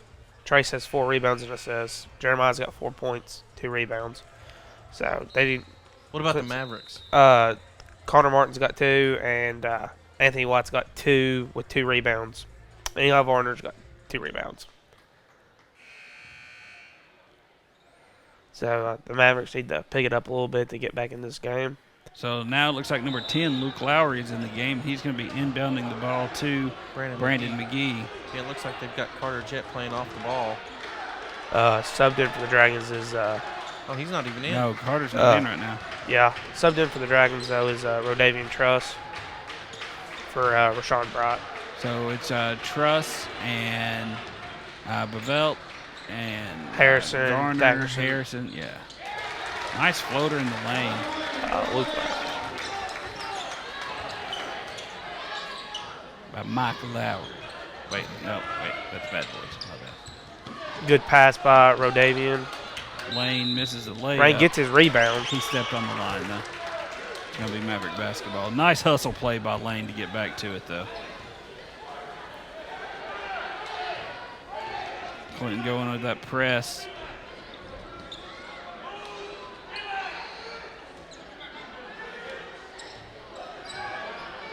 And to get across the court. Stolen by Doty. Doty bring the ball up, passes the Blavelle. Truss lured him in on that one. He was ready for that. I mean, he also plays cornerback for us too. So I mean, He read the quarterback's eyes. Yeah, he's a great cornerback. So kind of helps a little bit. 3-point shot, no good. Martin not able to hit from long distance as of yet. Oh, he knocked the ball away. And that's going to be a body. Foul on. Yeah, McGee thought it was a clean block, but I think he got him with the body. Yeah, the foul's not always on the hand that hits the ball or the arm. You can't really throw your hip into them quite like that and not get something called. I don't know. Those are the calls that they weren't making in the girls' game, so maybe they watched the, our. They saw the replay. Yeah. Saw the highlights.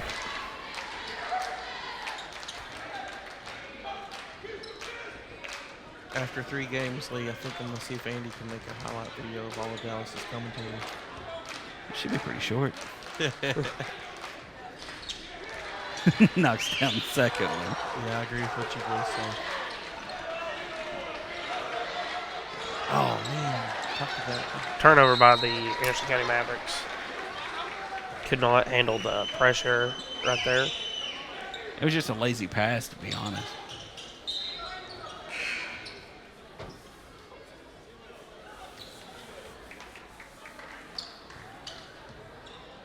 Well, what is that?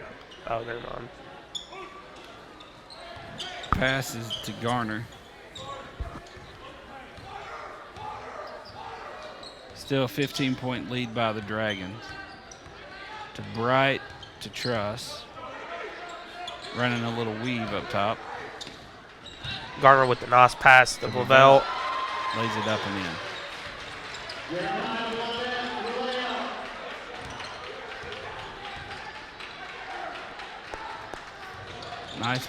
Nice press break there by the Mavericks. Lowry takes it. Well, that should have been either a foul or a walk. I'm not sure which one. But it Either way, been it should one. have been something. Knocks down the 3-point shot by Jeremiah Bavelt. Coach Wallace takes another timeout. And Dragons have extended that lead out to 20. 26-6 here in the second quarter. Timeout by Coach Wallace. As we are bringing you live basketball action here on ACTV Sports. We are at the Maverick Auditorium, and as the visiting Mavericks are trailing Clinton by 20. Jared, Mavericks, once again, it's that consistency. They haven't been able to get an offensive play. It can't get any offense started. Well, Lee, I feel like that, just kind of their demeanor when they first got on the floor.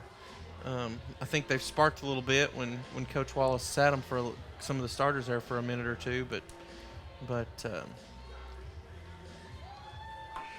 yeah, Lee, I mean, Anderson County's got to find some spark and be able to answer them.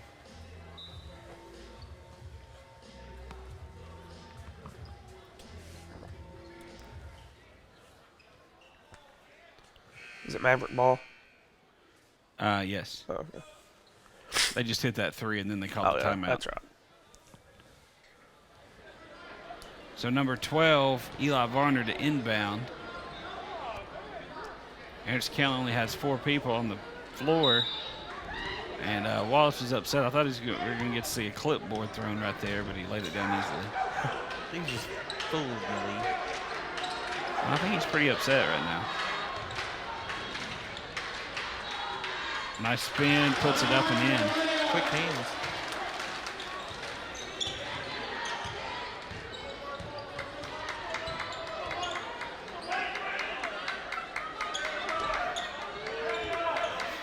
And here come the Dragons. Bright holding the ball up top. 3-point shot. No good. Rebound's taken by Garner. Gets it up to Bevelt. No good. Carter Jett comes out with it. Webb gonna take it. Oh, I thought he was gonna take it to the hole. He should have. He had a wide open lane headed up there. That's a charge headed back the other way.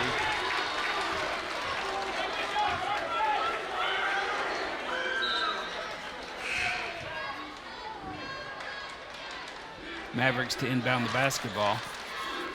Dragons still having this little bit of a press on. They're not really, pressing it too hard. Yeah, they've laid back a little bit throughout this second quarter.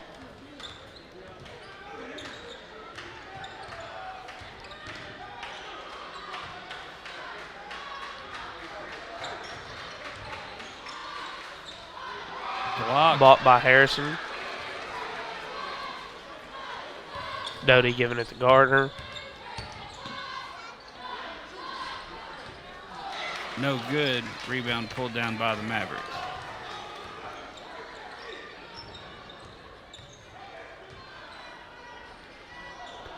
Lays it up. No good. That'll be a foul on Harrison, I believe. No, it was a foul on Webb. Yep. Kind of held his arm when he got the rebound and fell.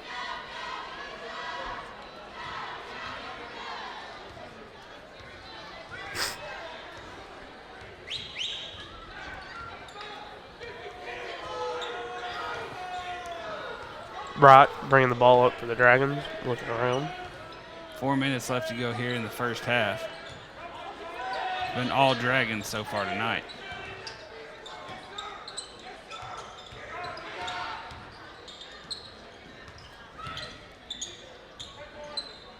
Good take by Doty. Little floater. Nice one right there. I like those floaters. Another block by Harrison. 3-point shot by Thackerson. No good.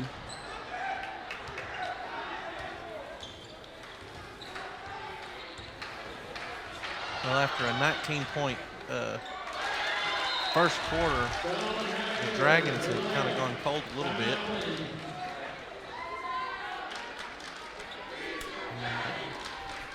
Yeah, that's where we stand. 28-10. 18-point advantage. Clinton's been able to add a couple onto their lead. 15 points at the end of the first. But this is exactly kind of what the worst case scenario for the Mavericks, best case scenario for the Dragons, kind of what we talked about. Now, to be fair, Clinton has not shot like they did the other night. No, they have not. But they've been working the ball around a lot more. And they've driven the ball a lot. Now, Bevelt hit the three-pointer, and I think there's been a couple others. But they just haven't hit from outside like they did in the first game. But their defense is still as stifling as it was before. Yep. So here come the Dragons bringing the ball up with 3:13 left to go here in the first half.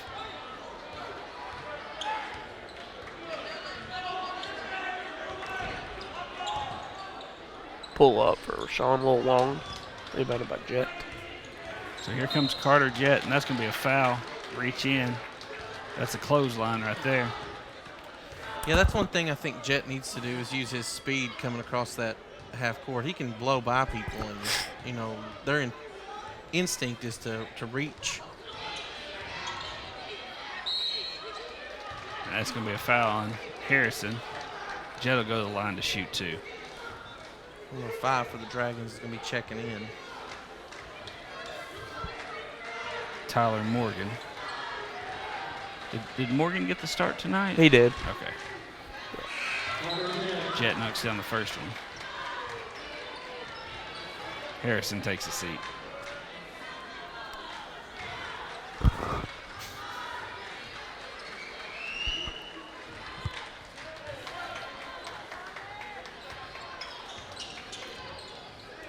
Mhm.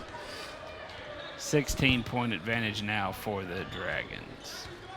2.5 minutes left to go. Nice ball movement up top by the Dragons. Morgan with the ball, puts it on the floor. He takes the drive to Varner, no good. Martin with the rebound. Seems like Wallace has gotten this Anderson County squad. Nice pass fake, puts up an open shot, it just doesn't fall.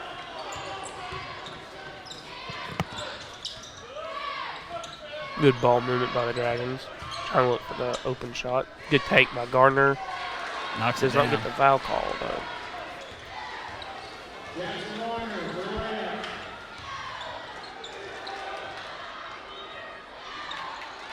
Nice rebound by Martin.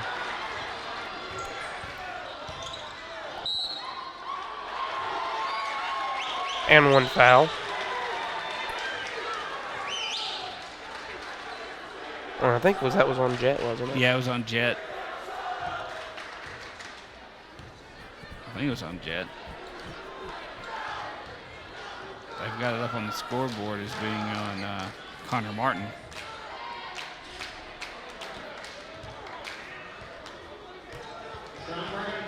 Who was it, sorry? Connor Martin. Oh, okay. That's Connor's first.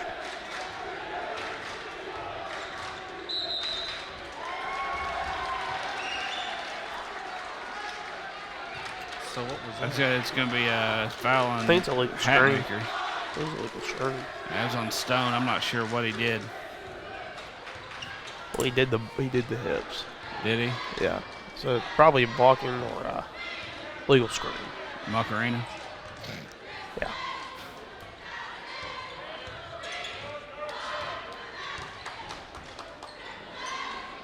Deep three for Gardner. A little long, rebounded by Doty.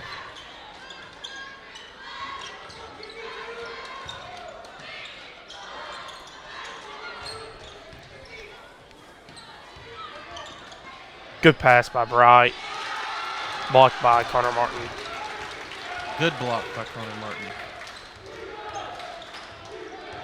It's always Right, good. Dallas? It's always good when the Dragons do it, and it's just like, oh, okay, the Mavericks do it. Good take by Doty.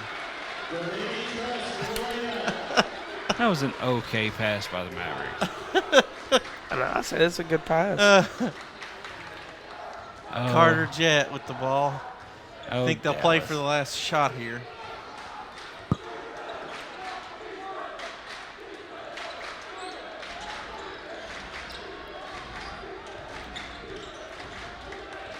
Jet with the ball.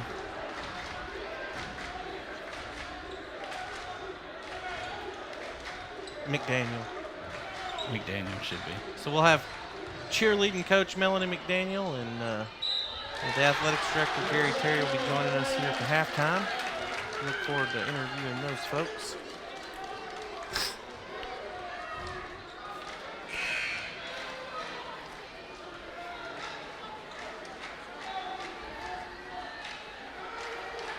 Hunter Rupert checks in the game for the Dragons.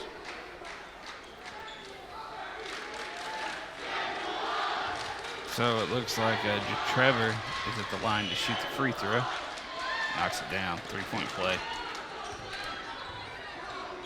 19-point advantage for the Dragons. 3-point shot. Knocks it down. That's a killer. 5 seconds to go in the half, and leave a guy wide open.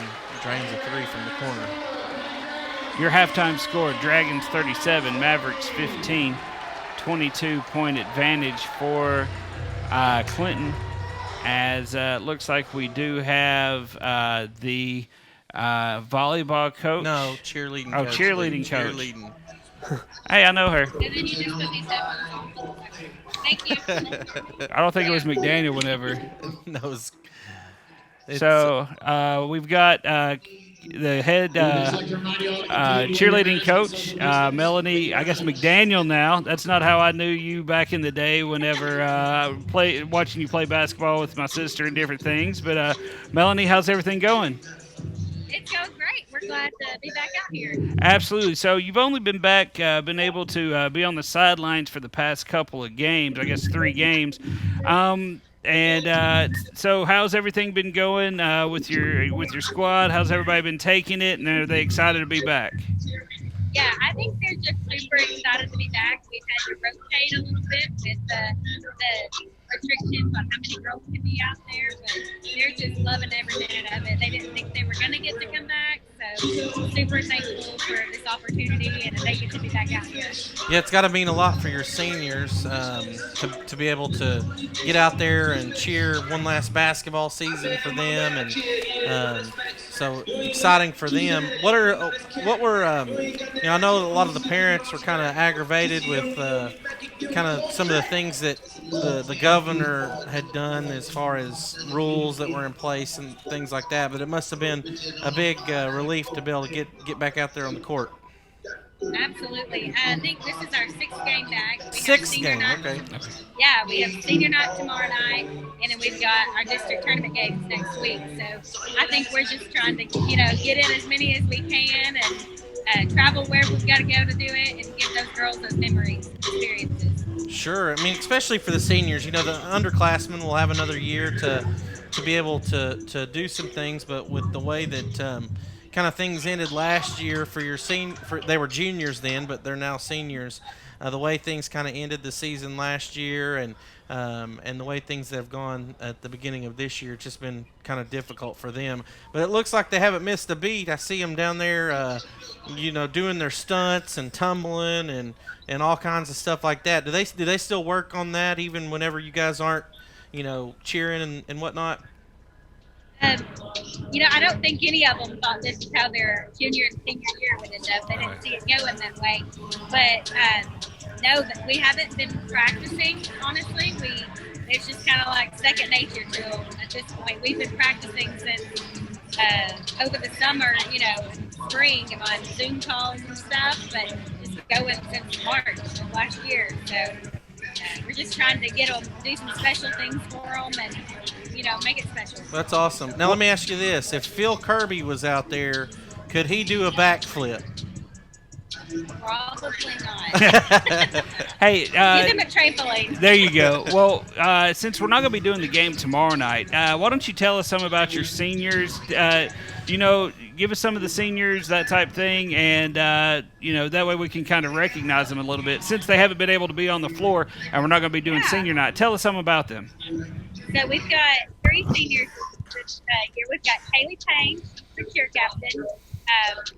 She is an amazing leader. She's well loved by her team, and we're super, thankful for her leadership this year.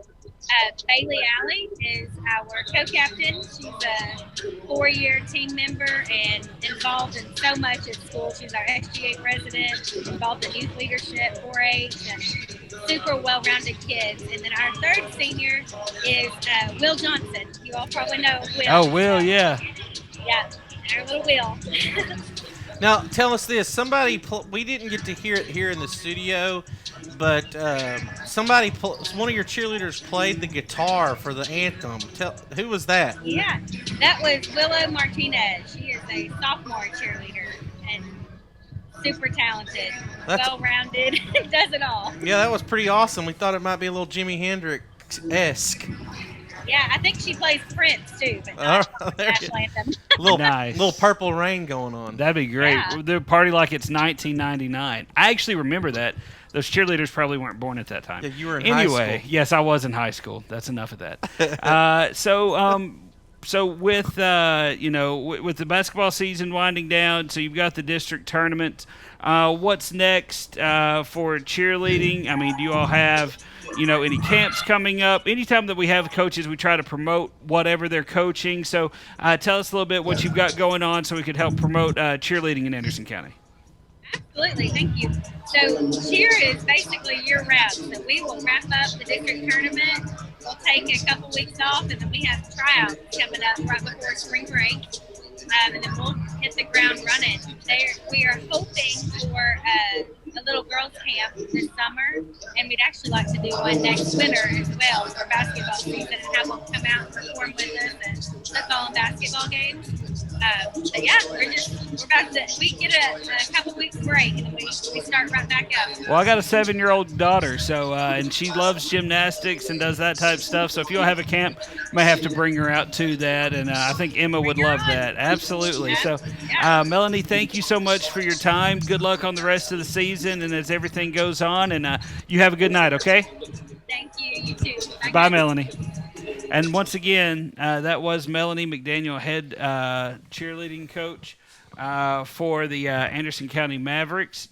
And it's always great to catch up to them. And if we get the information on the cheerleading camp, we'll definitely promote that for them, because just like wrestling, basketball, you don't really have to promote basketball and football that much. But any of those other sports things come up, we always want to promote all of the kids in the area. Sure. I mean, they work hard. They get out there and practice, and unfortunately, COVID has interrupted their season this year, but they're making the best of it, and I know that they're just excited to be out on the floor tonight, and they'll be recognized tomorrow night during senior night. So, but I was glad that we were able to get her on there and mention a couple of the 3 seniors that they've got on the cheerleading team, and try to get them a little bit of recognition, because they've worked hard for 4 years.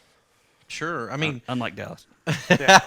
Hey, Dallas finished his golf career. Yep. High true, school golf career. Don't be picking at Dallas. Bless his got heart. tennis starting up in about 2 weeks. Oh yeah. So are you like a young Andre Agassi or? No, I'm awful. Are you? I'm not awful. It's just Are you I'm more of a doubles? golf guy. Are you doubles? You do singles, or I play both. I play singles and doubles. do you? I love it how Dallas is like 100%. He's like, nah, man, I'm awful. I mean, I'm not bad, but I think golf's my main sport. Yeah.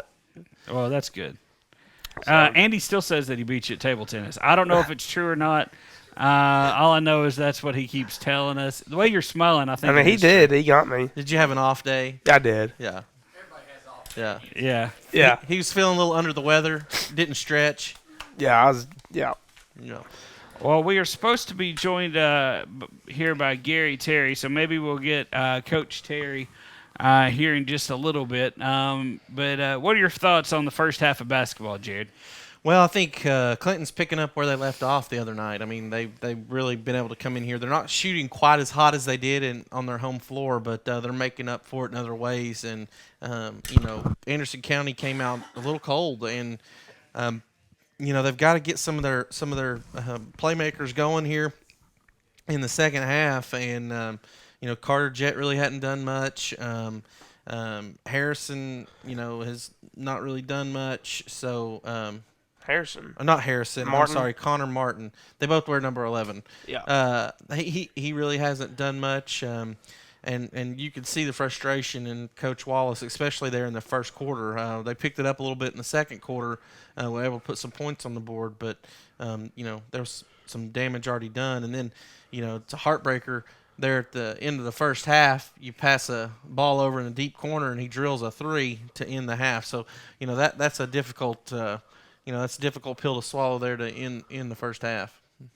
So we got a minute left to go as we see the teams warming back up on the floor before we get the somebody from the stands comes in and shoots an air ball. So as we see them getting warmed back up and on the floor, to see what type of adjustments the Mavericks are able to make going in here in the second half to try to cut into this Dragon lead. Dallas, you were pretty spot on both times we've done this game in picking the Dragons. So, but right now we are joined here by Coach Principal Ben Downs. Coach Principal. Ben, how's everything going over there at Anderson County? Hey guys, it's going good. Thanks for having me on. Yeah, I love that name, Mr. Coach Ben Down. Well, I don't know what to call you. Normally I say Ben, Mr. but Coach trying Principal. Mr. Coach Principal. trying to work on it a little bit. So tell us, we got to catch up with Travis a little bit earlier. We got to speak to Coach Anasicki. We got to talk to Melanie from the cheerleading squad, and kind of highlight some of the seniors and everything. You got senior night coming up tomorrow night. We talked about some of the 30 plus club. Tell us some other things that are going on there at Anderson County. Maybe not necessarily sports related, just things that are coming up for the Mavericks. Yeah, so, we're doing our junior ACT day on March 2nd, where we only people that come to campus are juniors to take the ACT.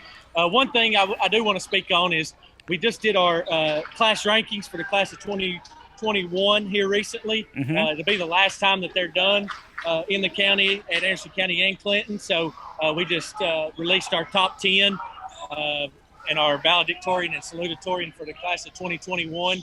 Our valedictorian is Gabriel Watson, just a unbelievable smart young man. So he'll be our last valedictorian.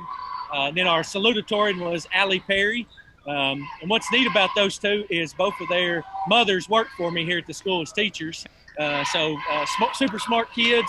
We're proud of them, and the other students who were ranked in the top 10 as well. Some super smart kids in this class. We have a bunch of 30-plus ACT kids. Just a lot of good things going on academically here. Yeah, earlier we were able to put up a graphic that showed all the 30-plus kids, and it was awesome to recognize them. Courtney Neer, I know she's on the basketball team and is on that 30-plus club. But for those that are watching at home, what's kind of the thinking behind the going away from the ranking and things like that? What's kind of the thinking behind that? That was voted on a few years back. I think that the big thing is kids were scheduling classes that they didn't necessarily want or need to have, but in order to get strength of schedule and those types of things, it's kind of a game and a game inside the game that they were having to play in order to get that rank. This allows us to, we'll go to like what Maryville City does, Maryville High School, and some of those. Oak Ridge does it, kind of like what colleges do, where you graduate with cum laude and all that stuff. Right. As my pastor, Brother Joel Deuce says, thank the Lord is what I graduated with. I didn't have to worry about being in the top 10. I did pretty well in the ACT. I wasn't in the top 10. So. We had the same chord. If you graduated, thank the Lord. I had the same chord as you. Yeah. So just allowing kids to take classes that they want and need. We'll still have the high-level AP stuff, dual enrollment, all those things. We have a great advanced placement program. We have a great dual enrollment program. We have a great honors program. And those things will continue, but kids won't be as they won't have to take that if they don't feel that it's needed for their career, what they're going to do in college and whatnot, just to play the game in order to be top-ranked and all that. So that's why the main reason we went away from it. We're excited about that. Coach Downs, let me catch him up here. You had Anderson County's hit a 3, and then they followed it up with a steal lay-in there by Connor Martin. 5:31 to go here in the third. We're talking with Mr. Coach Principal Ben Downs over at Anderson County High School. For those of you that don't know Mr. Downs, Principal Downs, he's got some beautiful kids. He's got two little boys, and I love the picture you posted the other night of them doing the national anthem and putting their hand over their heart for the national anthem. One of them was going the wrong direction, though, little style points there. But, your family's precious, man.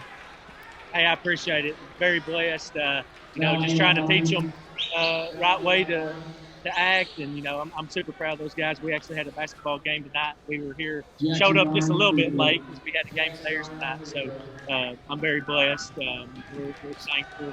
So how hard was it to see them in a different jersey besides the Steelers jersey, though, is my question for you. Yeah, that broke my heart. But, it's like I said on my post there, they haven't learned what a true fan is yet. I'm still trying to teach them that, just because your team loses or might get beat, you stick you stick with them through hard times, thick and thin, and stay with them. But they like to jump on the bandwagon. Whoever's winning, whoever's playing good. I think they switched between the Steelers. When the Steelers were 11-0 this year, they were all about them. And then they get a little rust spell, and I think they switched to the Chiefs. They switched to the Packers, and they switched to the. Do they still root for the Vols every Saturday? Most of the time, yeah. My youngest, he had some teachers in pre-K and kindergarten that really liked the Florida Gators up at Lake City Elementary. So he still talks about the Florida Gators like he likes them, but I think he's switched over. Well, bless his heart. I know, right?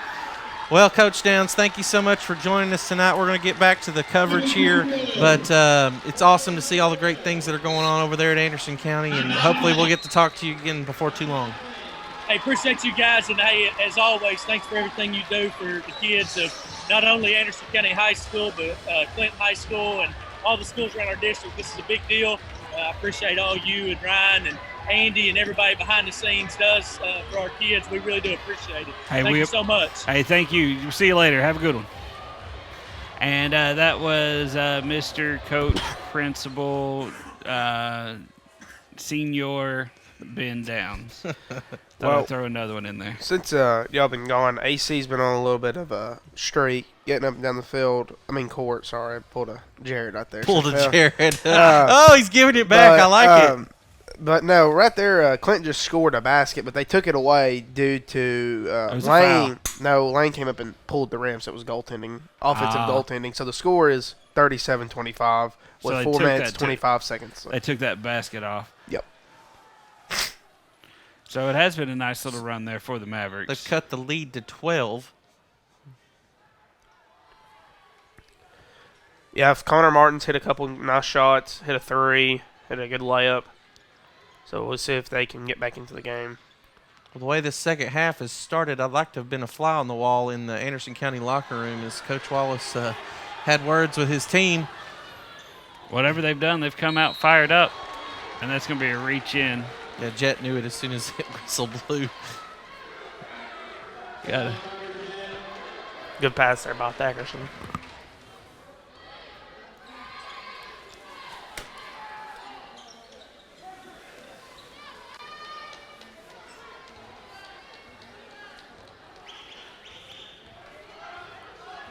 So here comes Bright controlling the ball up at the top.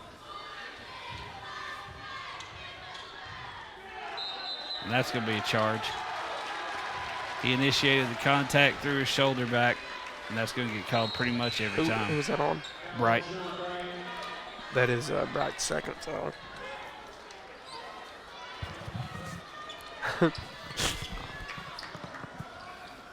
Martin to inbound the ball, gets it to Carter Jett.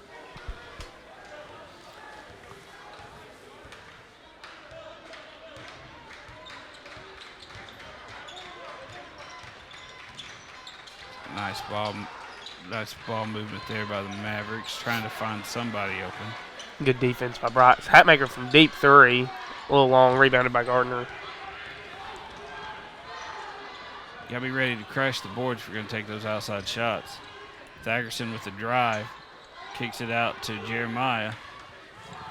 Seems like the defensive intensity for Anderson County on this end of the floor has picked up a little bit.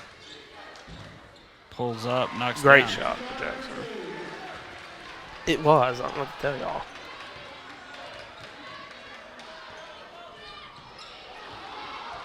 Thackerson with the rebound, bringing it back up the court once again. That was Jet with the miss. Thackerson for 3. A little No long. good. Rebounded by Eli Varner. Eli what? Varner. Oh, you kind of trailed off there. Oh.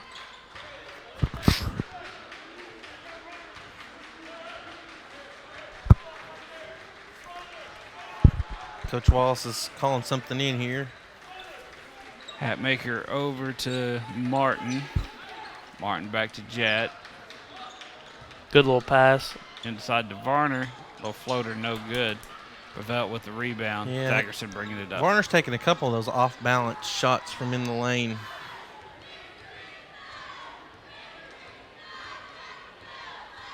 Thackerson controlling it up at the top of the key.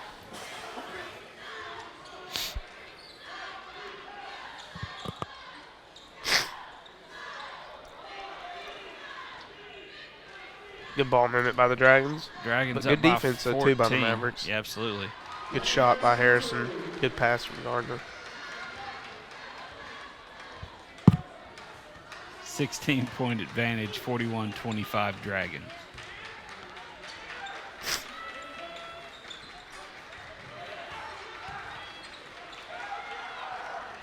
Jet controls up top. Martin with the ball in the corner. Varner called for it. Good pass. Oh, you Can't can't. get it to lay in. That box on the back is your friend. Thackerson with the layup gets it to drop.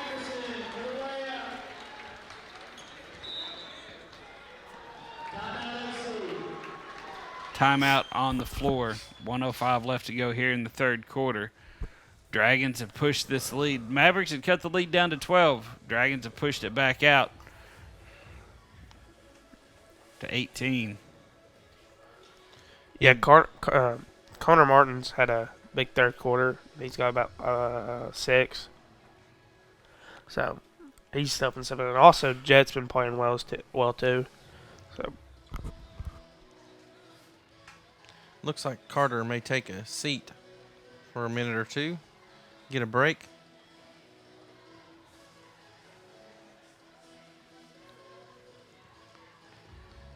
Jared, I mean, so the Mavericks had a nice little run going, but all of a sudden their shots just stopped falling.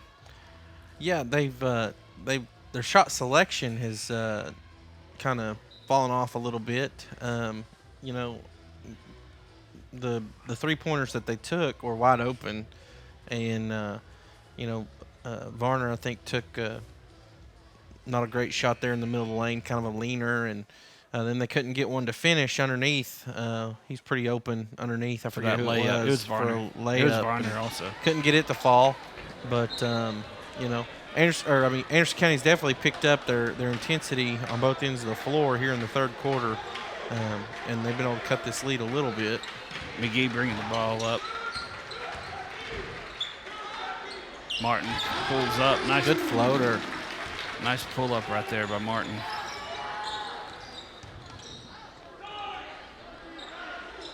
Three-point shot by Thackerson. Off front iron. Tipped out of bounds.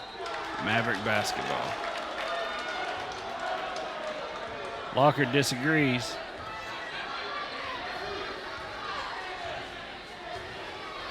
I kind of disagree with that as well. But I mean, 3-on-1, but the ball goes out the clock. Yeah, I disagree. that's kind of what we would expect from him. Yeah. I disagree with keeping your headset up so people can't hear you when you talk either.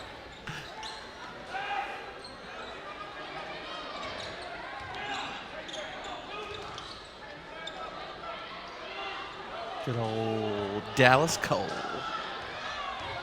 Thackerson kicks it back out. Drives. Garner. Walk. No, it was in the quarter. Oh, into the quarter? Oh, Yeah. okay. That's the end of the third.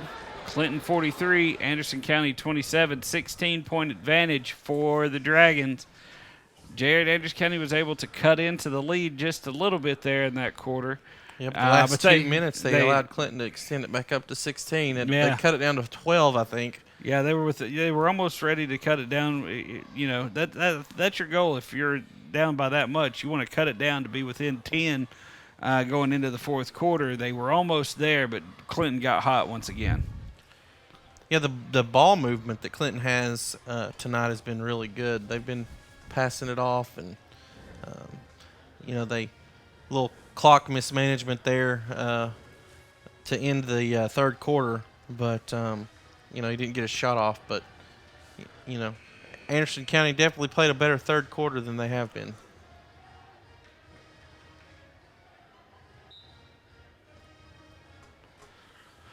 Well,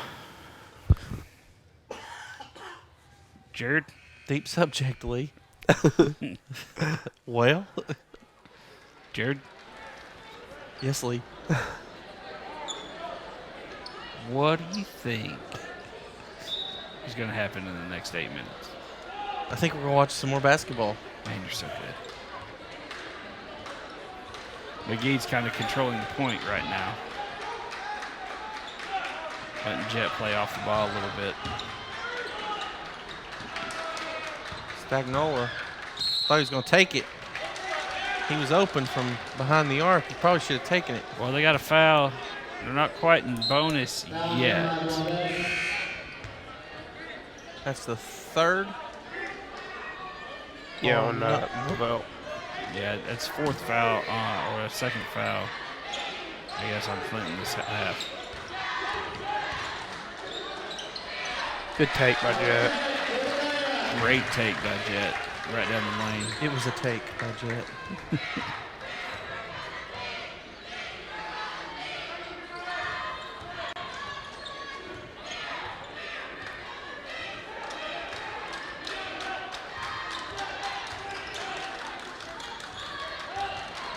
Nice ball movement by the Dragons, moving around the top of the key. Garner with it, guarded by McGee. Into the corner for three, no good. Jet was in good position to take a charge, but he pulled up and passed it. Well, there is a foul called. It was off the ball. Was it a foul or was it a walk? I can't tell. I think it was a walk. Okay. Because it looked I like he can't shuffled see. his feet. Right. Well, I can't see the referee that called it. Like, they're not in our screen. 3-point shot, no good. Good long. I'm going to take this opportunity to thank everyone involved with ACTV Sports. I'd like to thank Henry Fielden over there running our cameras, and Molly setting up all of the interviews for us, and producing over there for us on site. So thank you to her. Andy and Ryan in the back, helping us out, letting us know what's going on. And just everybody involved, we really want to thank you all. So, and then that was going to be a charge. Great call by the referee. I'm only saying that because Dallas is flopping around like a Man, it looked like a dead little bit of a fish over flop, honestly. It didn't look like he was set in time, but here. Looks like you're flopping around though.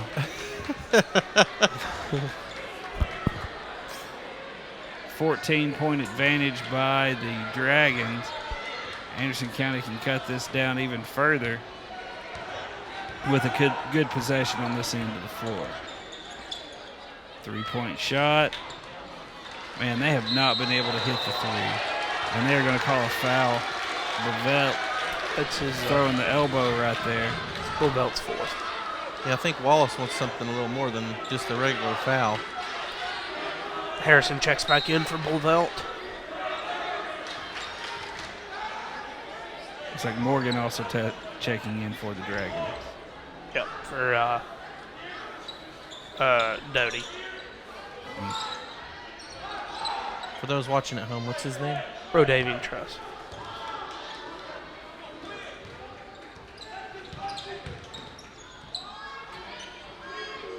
McGee for three. Way long. Nice rebound there by Varner and lays it up and in. Good follow-up. 12-point game now for the Dragons. Anderson County on a little bit of a run here. Right, here they go. Anderson County with the ball, pushing it up the floor. Good feed. And Webb throws the ball away.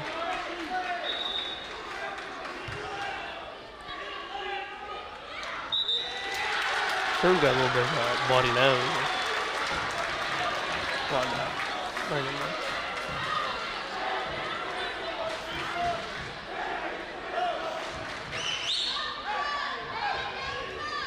So the ball was touched by the Dragons, left out of bounds, so the ball will stay with the Mavericks.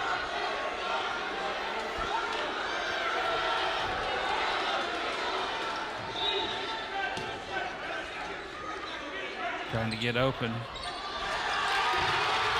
Nice put up there by Martin. 10-point game now for the for the Dragons. Mavericks on a big comeback right here.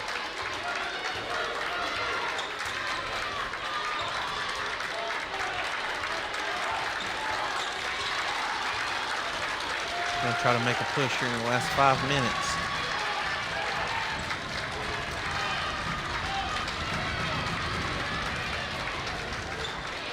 Dackerson running a little bit of a stall here, backing all the way up to the corner. thought he was going to step out of bounds there for a second. That's going to be a hold on the floor. Is that on Jet? Nope. On Varner. I think that's only the 5th foul, so they're not quite in the bonus yet. Thackerson to inbound.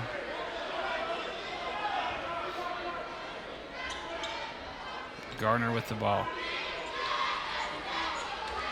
You got Hatmaker on Garner and McGee on Thackerson.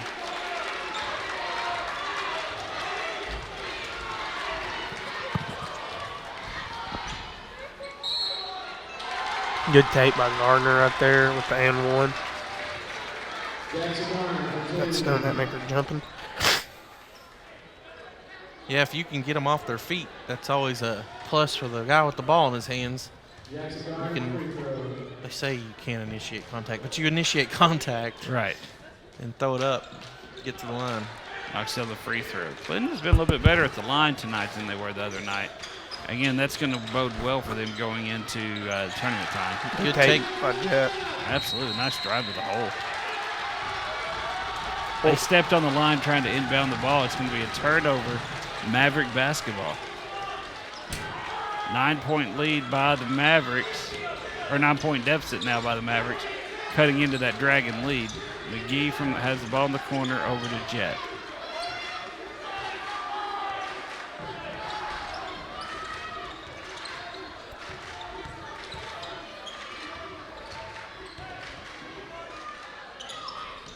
Martin with the fadeaway, no good. Really wish he'd got a shoulder square on that shot. Yeah, especially when, he had you could make a pass. I mean, there's all kinds of stuff you can do there. I think he was a little heavily guarded for that shot. Nice steal there. Oh, ill-advised pass. See Wallace with his hands on his head.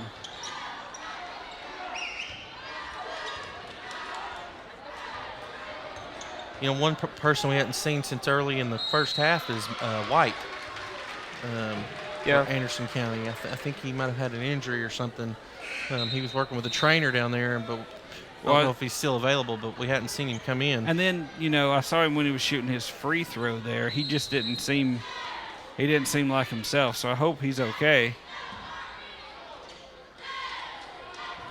Looks like we have a fan that's 2 weeks in a row, actually. But that's on the Clinton side. That's the...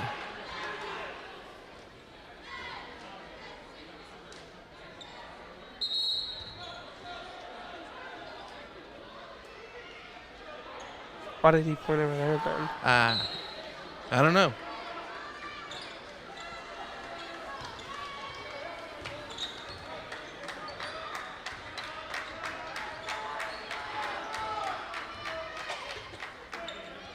So it looks like Clinton's just playing keep away right now.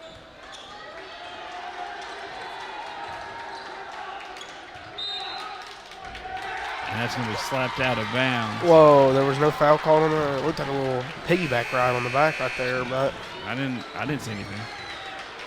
I mean, some glasses with your brother then. I saw him get him on the arm a little bit, but I wouldn't have called it a piggyback ride. That's a little intense. I could have seen the call on the arm. I just like giving Dallas a hard time. He's like having a heart attack over here watching the game. Lays it up, no good. Foul called on Carter Jet. He'll go to the line to shoot too. Is that on Jet or 10? Jet. Luke Lowry. No. That's fourth. That's four on Jet. No, that's only 2. Oh no, it is number 10. Lowry is number 10. Lowry.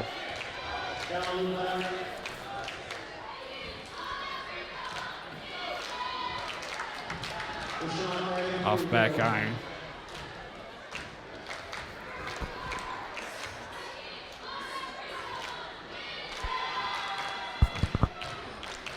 Off front iron. Adjusted a little bit too much. Still just a 9-point game. Dragons leading. Oh, Jet thought about it. Jet wanted to shoot that. Boss is like, don't you shoot that. Hatmaker wanted that one too, looked like. Good pass. Nice. And that's why you don't make those shots. You wait for a better shot Extra inside. extra pass got them 2 points. 46-37 Dragons.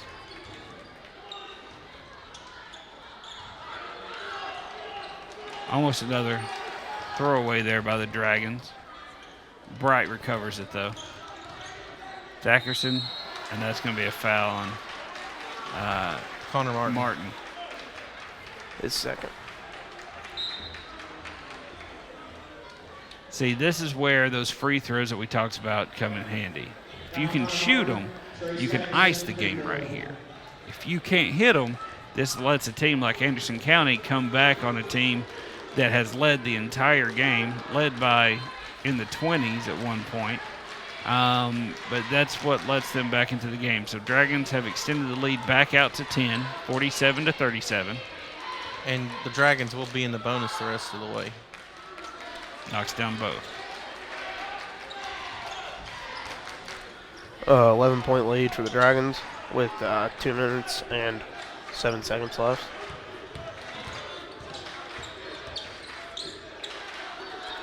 Three from the corner, no good.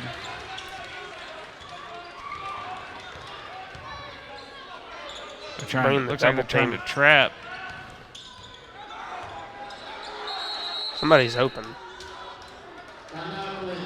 Looks like a timeout's going to be called by the Dragons to avoid a turnover for a 10-second call. Yeah. This game always gets interesting at the end, doesn't it, Lee? Absolutely. Dallas, you sweating over there? I ain't sweating. I'm good. I don't know, man. Nah, we're fine. We're good. We like cutting it close.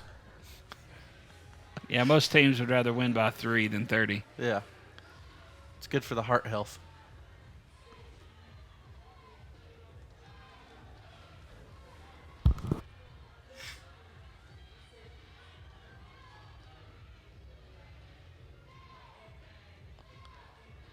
Willie, what are you telling your guys if you're Anderson County? What's some things they've got to do here in the last minute, 47 seconds, I think? You got to move your feet.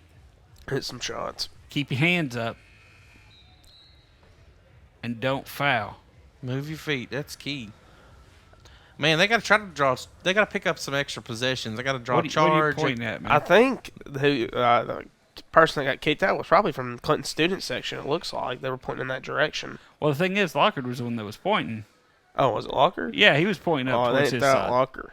No. He was pointing up towards the Clinton side, Oh, which is kind of what threw me off. It wasn't the referee's the one that pointed to him. Right. Well, I mean, thought the ref pointed up to the AC side, and I guess Locker pointed on the other side.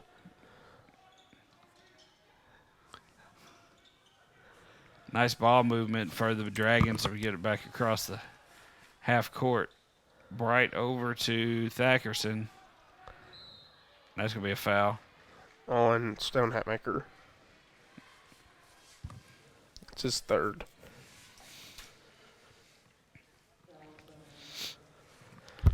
Again, here come those oh so important free throws. They're still in the 1-1 here, so it is live after the first. If he were to miss, which he does. Oh, he got it to Talked a little friendly early there, roll. didn't you? I The thought it was shooter's coming touch. off. Got that roll, man. Talked a little early there.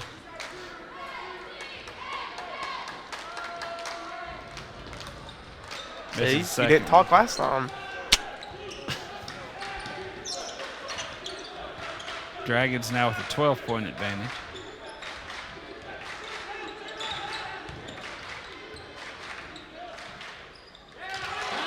Wow, nice move there by Martin.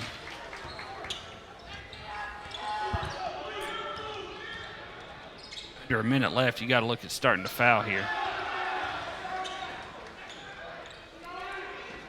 Or just let Clinton continue to move the ball around.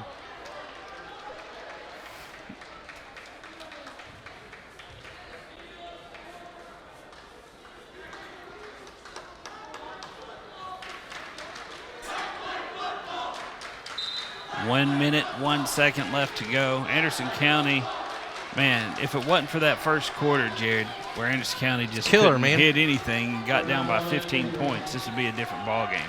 They would really have the opportunity to make this one close. Velt knocks down the free throw. You know, Clinton did a good job of giving themselves a commanding lead there in the first, and you know, Anderson County's kind of had to claw to get back to a 10-point game. And another rebound there by Clinton. And we're going to shoot some more free throws. Dallas, you about got to see your piggyback ride. I mean, it looked like it still, but hey, they called the foul. That's a 4 on Hatmaker.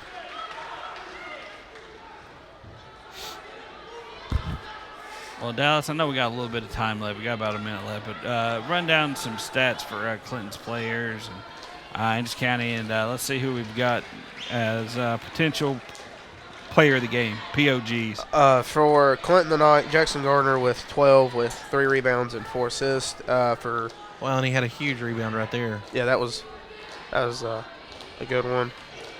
And then for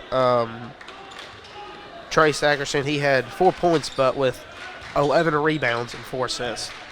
And then for Rashawn Bright, 3 points, 3 rebounds, 2 assists. Jet with a take. Jet with a layup. And by the way, our player of the game for the girls' game, I don't know if we announced it, was Sarah Burton. Yeah. She dominated And then points for and everything. Tyler Morgan, 2 points. Lane Harrison, though, has 13 points with 8 rebounds. Bovelt has 10 points with 4 rebounds. Rodovian Truss with 6 points, 2 rebounds. Hunter Rupert's finally get to play a little bit. He's been injured a little bit. So it's good to see him out there. For AC, the leaders of the night is Connor Martin. He has 15 points, played phenomenal that second half for the Mavericks when he came out. Carter Jets played good too. Good 3 by Hatmaker. That's 6 for Stone.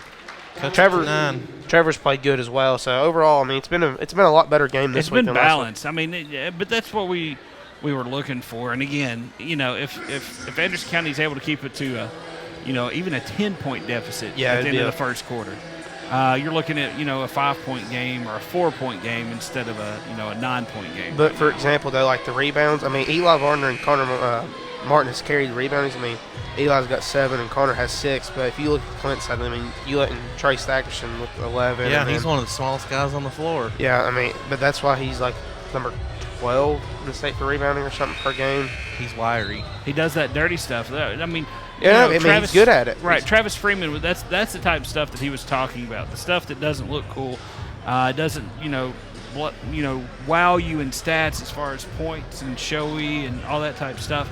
But it's going after those loose balls. It's getting the rebounds. It's playing good defense. It's taking a charge. I mean, that's the stuff that he was talking about. He likes working the ball around because we have shooters besides him that can shoot. But I mean, overall, I mean, he's played a great game with 11 rebounds and all that. And then also, I mean, you have to add in Lane's 8. So I mean, that's out rebounding. If AC could have got a couple more rebounds, the game would have been a lot closer. I mean, those rebounds came in big in the first quarter too. They did. So that'll send Harrison to the line. I think they're up to 2 shots.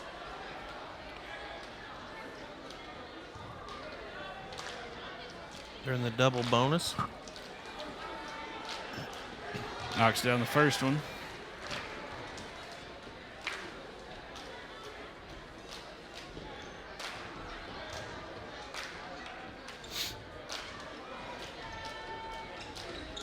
And second one rolls out. Jet bringing the ball up. Blocked by Bright. Well, did they not call foul on that? They can't even hear you, but they can't even hear you. But you would say that. There you go. I mean, it looked pretty clean to me. He got his hand on the ball. And Clinton's done that a lot tonight. 3-point shot. A little bit of a block party. Good. Hatmaker with another 3, no good, and that's going to be the game. Jared, valiant effort by the Mavericks here in the second half, but Dragons just built up too much of a lead in the first half. Your final score, Clinton 54, Anderson County 44, as we get ready to come back to the studio.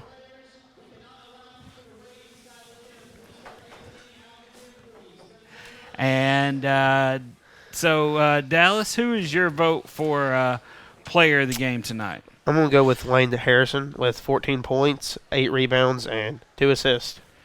I think that's a pretty good Good stat line good for the night. stat line. Yep. I personally like Trace Thackerson. Yeah. Now, maybe not the player of the game. I think I'm going to have to go agree with you, but Trace with the 4 points, 11 boards, 4 assists.